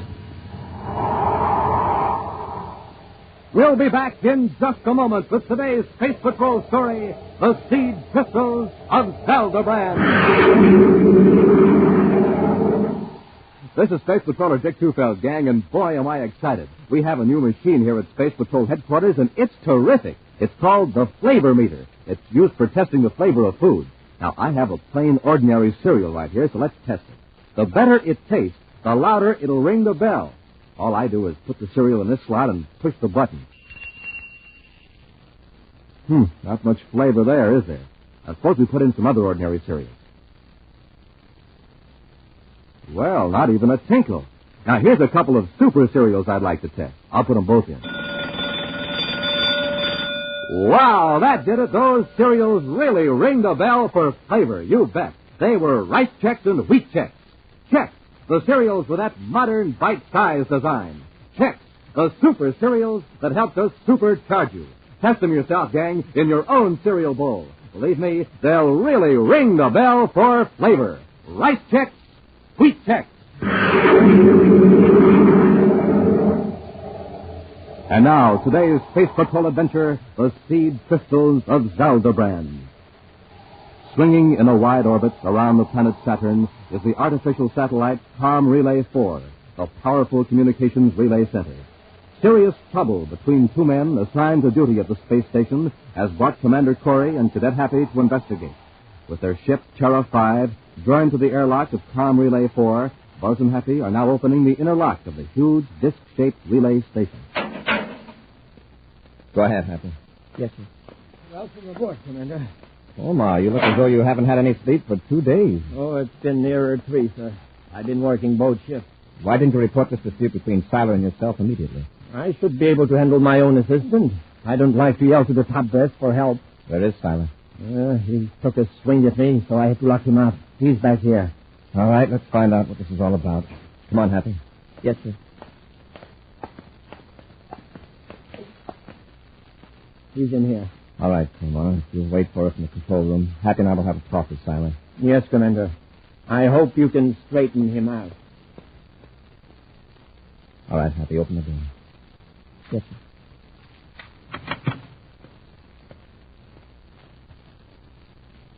Well, Siler, let's hear your version of the story. Didn't Colmar tell you I swung at him? Yes. Okay. I assaulted the superior. Why go into it any further? Close the door, Happy. Siler, I know your record. You've worked these two-man teams for years. I find it hard to believe you suddenly went space happy and struck Jim Colmar. Let's have the whole story. We got along all right at the beginning, but lately Colmar's been unreasonable. He races his rockets over every little thing. And you don't feel that you've done anything to antagonize him? No, sir. When was the first blow-up? A couple of days after the meteor hit us. Meteor? It was just a little one, about the size of a marble. We patched up the hole in the hull and everything was okay. And one day I walked into the control room to relieve him a little early. It was a favor, see, and he jumped down my throat. What did he say to you? Said he was tired of my sneaking up behind him. He got his hand clutched around something as though he were afraid I'd steal it. He acted like a spoiled kid. Was that when you swung at him? No, it was later. He kept finding fault with everything I did. Well, I finally blew up. I swung wild, and he connected. I was a little surprised. I didn't think Colmar had it in him. Now, Siler, you're relieved from duty. I'm taking you back to Terra. But first, I want a written report from Jim Commander, I just put Bob Seiler aboard the spaceship for Venus. Oh, a few weeks in the rest camp at Lake Azure will fix him up all right. He certainly was grateful to you for not entering that row with Colmar as a black mark on his record. I'm putting it down as a flare-up of temperament due to confinement and strain. Actually, beginning to think Colmar could do with the rest at Lake Azure, too. Oh, by the way, sir, the applicant for duty at the comm relay is waiting to see you. His name is Jack Perkins. All right, Happy, show me. Commander will see you now, Mr. Perkins. Thanks, Commander. Good morning, Commander. Oh, sit down, Perkins. Thank you, sir. So you want to be assigned to duty at Saturn Comm Relay 4, huh? That's right. You know who's in charge there? Sure, Jim Colmar. Best spacephone engineer of the solar system. I won't argue with you there. But you had a serious dispute with him about 4 years ago. He had you court-martialed. Oh, I had it coming. I've learned a lot since then, Commander. There won't be any more trouble. You'll be notified of my decision. Thank you, sir. Believe me, I want this assignment more than I wanted anything before in my life. Well, goodbye, sir. I'll wait until I hear from you. Oh. Okay, Commander. Yes, Robbie? May I see you a minute, sir? Certainly. I've been getting more complaints about Saturn Comm Relay 4. Yeah, what is it now? Saturn and Neptune channels are weak, but Colmar is feeding a wild beam out into space 40 degrees west of Pluto. He's sending gibberish where there aren't any planets or space lanes. He's probably groggy from lack of sleep. You've got to get an assistant right away. He's put in a request for a specific man. Came through the private channel about an hour ago. Oh, who does he want? Guy who just left here? Jack Perkins. Well, I'm either putting a lion and a tiger into a cage together, or I'm helping to restore a beautiful friendship. You mean you're going to okay Perkins' appointment? We need a man out there quickly, and I feel we should send a man of Fulmer's choice. Yes, sir. See that Jack Perkins gets on the next space patrol transport.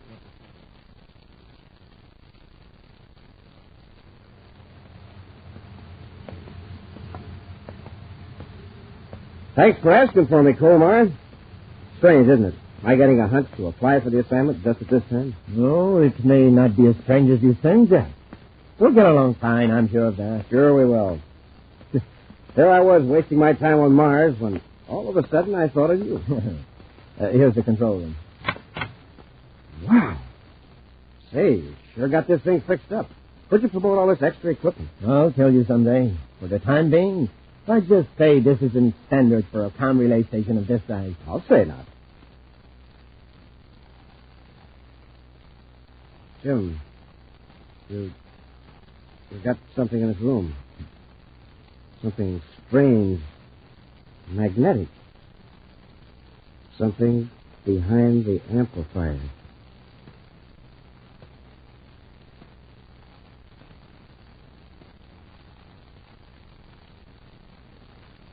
I knew it. The crystal. Yes. You have one too, haven't you? Yes, I've got it with me. But yours is a much larger crystal. Where'd you get it? It crashed through the hull of the station a few weeks ago. For a time being, I was afraid my assistant would examine. I told him it was a meteorite, and he seemed satisfied. This one fell at my feet when I was hiking across a plain on Mars. Mysterious, isn't it? Yeah. It even seems to be trying to tell me something. To tell me where it's from. From a world far away. Beyond the solar system. Zeldabran, perhaps? Yes, Zeldabran. What does it mean, then? It means we have been selected from all the people of the solar system to guide the invaders. The liberators from Zeldabran. I don't quite understand. You will. Probably millions of these crystals were fired out into space, in all directions from Zeldabran. Just on the chance that one or two might come to rest on an inhabited planet. But, Jim, are the crystals alive? No, not in the usual sense. But they vibrate in sympathy with the life force of the men of Zeldabran. That's how they communicate with us. Project the thoughts of these men. You've learned all this from the crystal? Yes. And we must keep these crystals a secret from everyone. Those are the orders. Yes, I know. All who have the crystal will be brought together, as we were. Only by working in secret can we guide our masters here, the conquerors from Zeldabran. Come, we got work.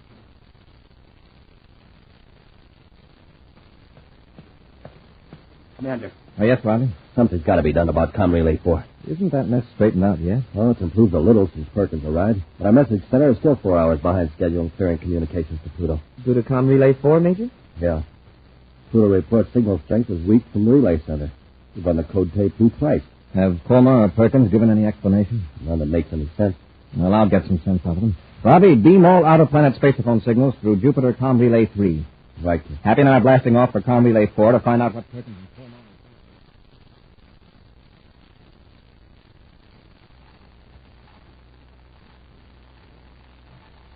The crystals are gleaming brighter, Colmar. Yes. I'm using their pulsations to modulate the spaceophone signal. Amazing. That a crystal can absorb the thoughts and feelings of a human being and then emit those vibrations to make us understand. Yeah. If the crystals hadn't sensed that we were friendly, they probably would have remained cold lumps of mineral. They know their friends, these crystals. And they know their enemies. Look, their light is fading. The crystals are warning us. Quick, disconnect them from the modulator while I check the spaceophone. Right, Cole. Someone must be coming. And just when I felt that we were about to contact Zeldabran. Look, there on the viewscope. A spaceship. Yes, the Space Patrol battle cruiser, Terra 5. It's Commander Corey, and he's heading right for the station. Those messages. We should have diverted more power to the regular signals instead of pouring it all towards Zeldabran. They may be suspicious. The crystal will protect us. We'll let Corey aboard the space station, if that's what he wants. But hold on to your crystal. Let it guide you. And whatever the crystal tells you...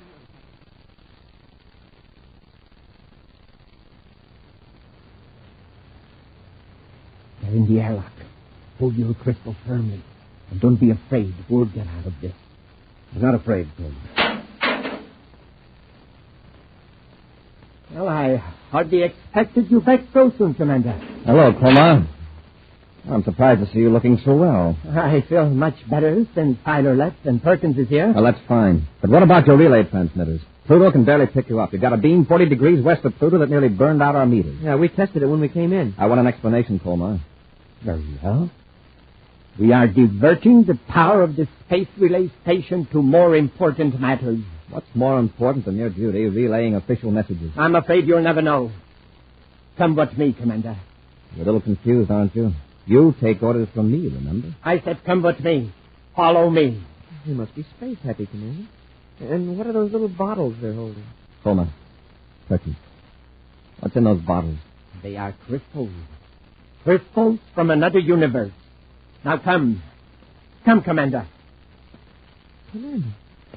Something funny is happening. I can't take my eyes off those crystals. Follow me into the generator room. Happy, try to look away.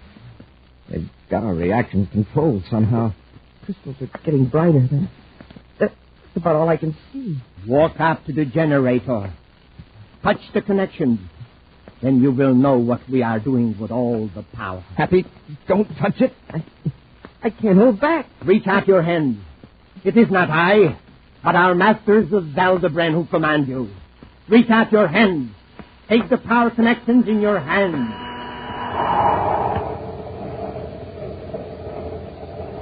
We'll be back with Space Patrol in just a moment. But first, this is Commander Corey and Captain Dick Dufeld, reminding you that pulling up to your breakfast table is like pulling up to a filling station. Give them out example, Dick. Right. A jet cycle has just pulled into a filling station to get its tank filled. The man has it filled with ordinary fuel. Listen.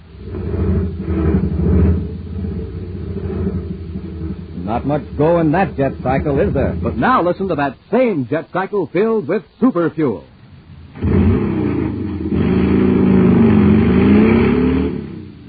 Man, that cycle is roaring like a rocket now because it's supercharged with super fuel. Same thing is true of you, gang. To get going in the morning, you need super fuel, too. So get supercharged the way Buzz Corey and all us Space Patrollers do. Eat a power breakfast with Instant Ralston, the hot super cereal made of rich whole wheat. Instant Ralston helps you to think fast. And act fast. So remember, gang, when you pull up to your breakfast table, it's just like pulling up to a filling station. You're there for fuel. Super fuel, so you can get supercharged. Take a tip. Eat a power breakfast with Instant Ralston and get supercharged. Get it today in the red and white checkerboard package. Good, hot Ralston. And now, back to our Space Patrol adventure, the Seed Crystals of Zeldabran. Two mysterious crystals have found their way into the solar system from outer space. One crashed through the hull of a communications relay station in the Saturn orbit. The other landed on a Martian plane. Discovered millions of miles apart by two men who once were enemies, the crystals have brought the two men together in the space station, united in a weird project. Buzz and Happy, investigating failure of the relay station to operate properly, are under the strange power of the crystals. And the two space patrolmen seem powerless to resist their orders. One more step, Cadet. Fight it off, Happy. I'm trying, sir. Follow the crystals. Reach out your hand and feel the surge of power you never felt before. You can leave this universe in a blinding blue-green flash of glory. Another inch, Cadet. No, Happy. No! My crystal! And there's yours, Perkins. Now get away from the generator, Happy, quickly. All right, Commander. Get your hands out. Don't reach for your ray gun. Don't try anything, Cadet. Good work, Perkins. Watch him. Don't let him get up. Right. Hold on. Where did those crystals come from? From Zeldabran. And they're the guiding force that will bring the United Planets conquerors here from the planets of our masters. Oh, Ma, you've been out in space too long. You almost had us touching those generators. But put up that gun. I'll see that you get medical attention, and I won't bring any charges against you. That's mighty big of you, Commander. That's what happened to the crystals. When the containers broke, the crystals faded. They're just like ordinary lumps of quartz. Corey, I ought to fix you good. Hold on, Packard. Let's wait and see what the crystals say. They may have other orders.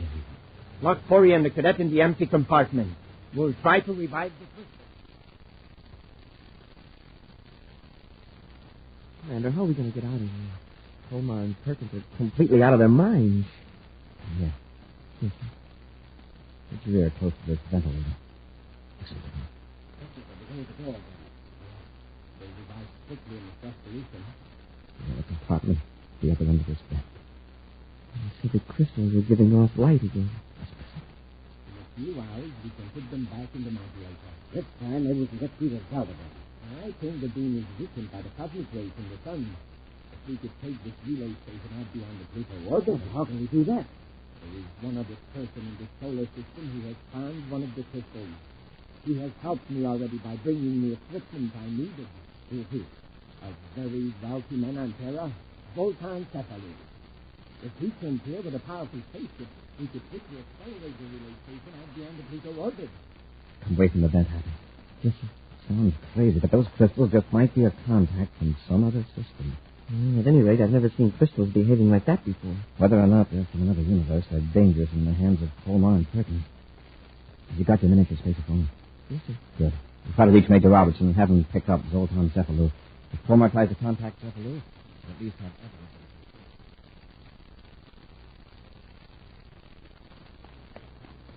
The crystals have revived enough to handle Corey and the cadets. And this time we'll be more careful. Unlock the door. Wait. That's right, Robbie. Hold Cephalou. We've got a peculiar crystal that gives out a violet light. Take that, too. Hurry up. They got a spacephone in there. A miniature. Quickly. All right, Corey. We'll just take that little spacephone. Spacephone? What spacephone? Come on, hand it over. You'll get a worse clout than you did before. All right. Here you are. I'll take this little device. There. Now let's see you contact anybody. Soon we will be carrying out the will of our masters, the rulers of Zeldabran. You really believe that stuff, don't you? If you were fortunate enough to sense the vibration of the crystals, you would believe it too. Colmar and I know things you'll never know. About a superior race of men, far out among the stars. These crystals are seeds they have scattered throughout space. When they find fertile ground and receptive life, they bloom and glow. With our spacephone equipment, we can transmit their pulsations back to Zeldabran. Then our masters will know they can come here to a new home. Commander, what do you think? It makes no difference what the commander thinks. He's going to help us. How? We've got to move the space station before someone investigates. The commander's ship is connected to our era. We'll have him move Tom Relay 4 to a better location. Now let's plug these two in here until we get our crystals. This time there must be no slip-up.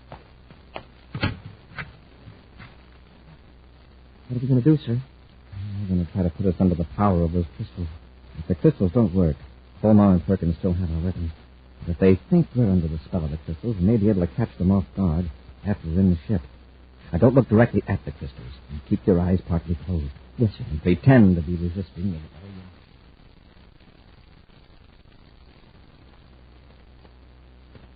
Come on. Follow the crystal into your ship. After me.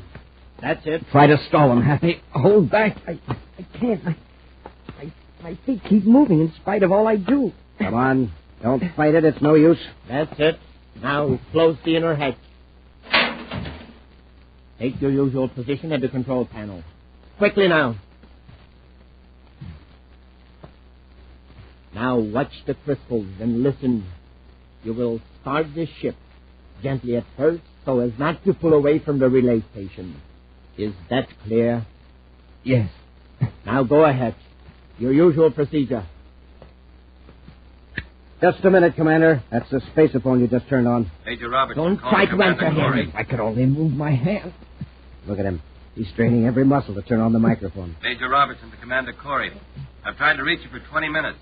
Here's the message in case you can't acknowledge. Zoltan Cephalou has been captured. Oh. Cephalou had us completely in his power until I found the crystal. Then we grabbed Cephalou without any trouble. Repeat, Major Robertson. Turn that out. We've got to get away from here quickly. Corey, start the ship. Stand by to fire rockets. Half G acceleration. Standing by, sir. 1/2 G. Fire rockets.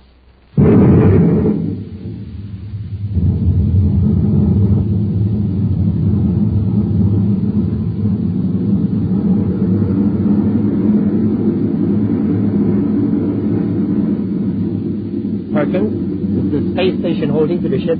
Seems to be, from what I can tell through the viewport. Corey, increase our velocity gradually. Do you understand? Yes, I understand. Set a course 40 degrees west of Pluto. 40 degrees west of Pluto. That's it.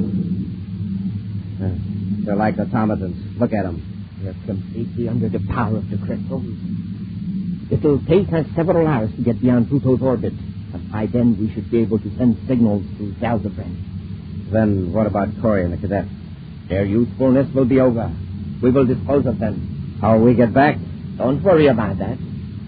There are supplies for weeks in the space station. We will calmly await the arrival of our masters from Zeldabran. Correct course. 1.5 degrees west. 1.5 degrees west. 3 degrees high. 3 degrees high. Happy, are you under control? Under control, Commander. Then I give the word you quickly rush me. As steady as you go. Yes, sir. Now, get back to your control. Give me that crystal, Colmar. Let go of that crystal, Perkins.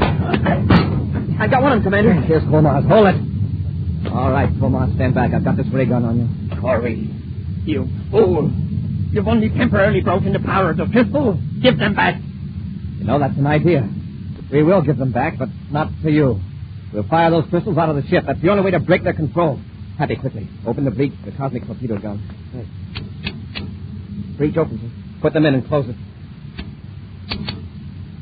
All right, Happy. Fire the torpedo.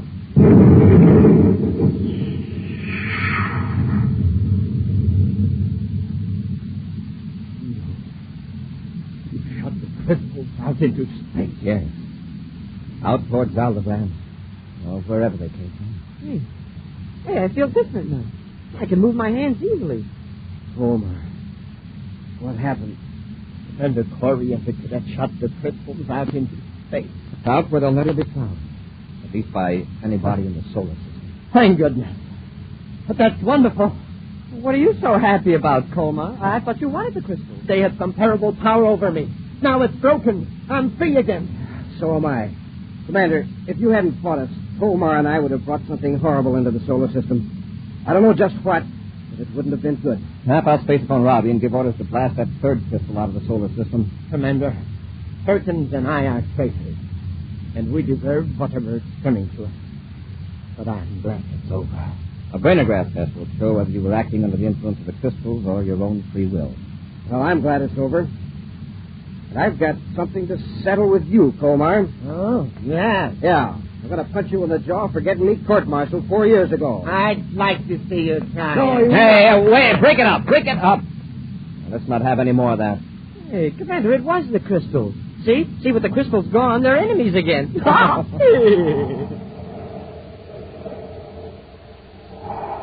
And so, once again, Commander Corey's quick thinking and daring have prevented a disaster in the United Planets. But even now, events are taking place that may mean more danger for Commander Corey. And now, an exciting preview of next week's Space Patrol adventure. Buzz and Happy have landed on a small planetoid. At this moment, wearing their spacesuits, they're approaching the airlock of a prospector's cave, where a criminal is believed to be hiding. Have your ray gun ready, Hap. I'll see if I can open the airlock. Right, Commander. Where did that come from? Someone's firing at us. That one came from the other direction. The airlock won't open. We have no protection. Whoever's controlling those weapons can just keep firing until they get us. Be sure to be with us next Saturday for the exciting story of Magic Space Pictures, when Wheat Checks, Rice Checks, and Good Hot Ralston again bring you Space Patrol! High adventure in the wild, vast reaches of space. Missions of daring in the name of interplanetary justice. Travel into the future with Buzz Corey, Commander-in-Chief of the Space Patrol! Space Patrol, an original Mike Moser production starring Ed Kemmer as Commander Corey and Lynn Osborne as Cadet Happy, was written by Lou Houston and directed by Larry Robertson. Other players were Bela Kovac, Ken Mayer, and Norman Jolly. Dick Tufeld speaking. Now, don't forget to tune in next Saturday and every Saturday when Wheat Checks, Rice Checks, and Good Hot Ralston again present the new exciting Space Patrol! And be sure to see another exciting Space Patrol story on your local ABC television station. Consult your local paper for time and channel. And now, a word to mothers about the salad of the year. Peach coronation salad. A brand new idea inspired by the crowning of England's lovely new queen. A salad that looks like a queen's crown, studded with jewels. But the kind of a salad a man can go for. It's made with creamy cottage cheese and luscious canned cling peaches from California. Give your peach coronation salad that perfect touch. Serve with delicious rye crisp. Those toasty wafers with a hearty rye flavor. Boy, what a way Rye Crisp has of making other foods taste their best. You will see the coronation salad featured in magazines and newspapers, and in special displays at your grocer's all during the month of March. And when you serve this colorful new salad, be sure to serve it with delicious Rye Crisp. For your figure's sake, make Rye Crisp your bread all the time. Only 21 calories in a double square. No waiting for the famous Rye Crisp reducing plan when you buy Rye Crisp. It's printed right on the package. Remember, it's smart to make your bread Rye Crisp. Space Patrol comes to you transcribed from Hollywood. This is ABC Radio Network.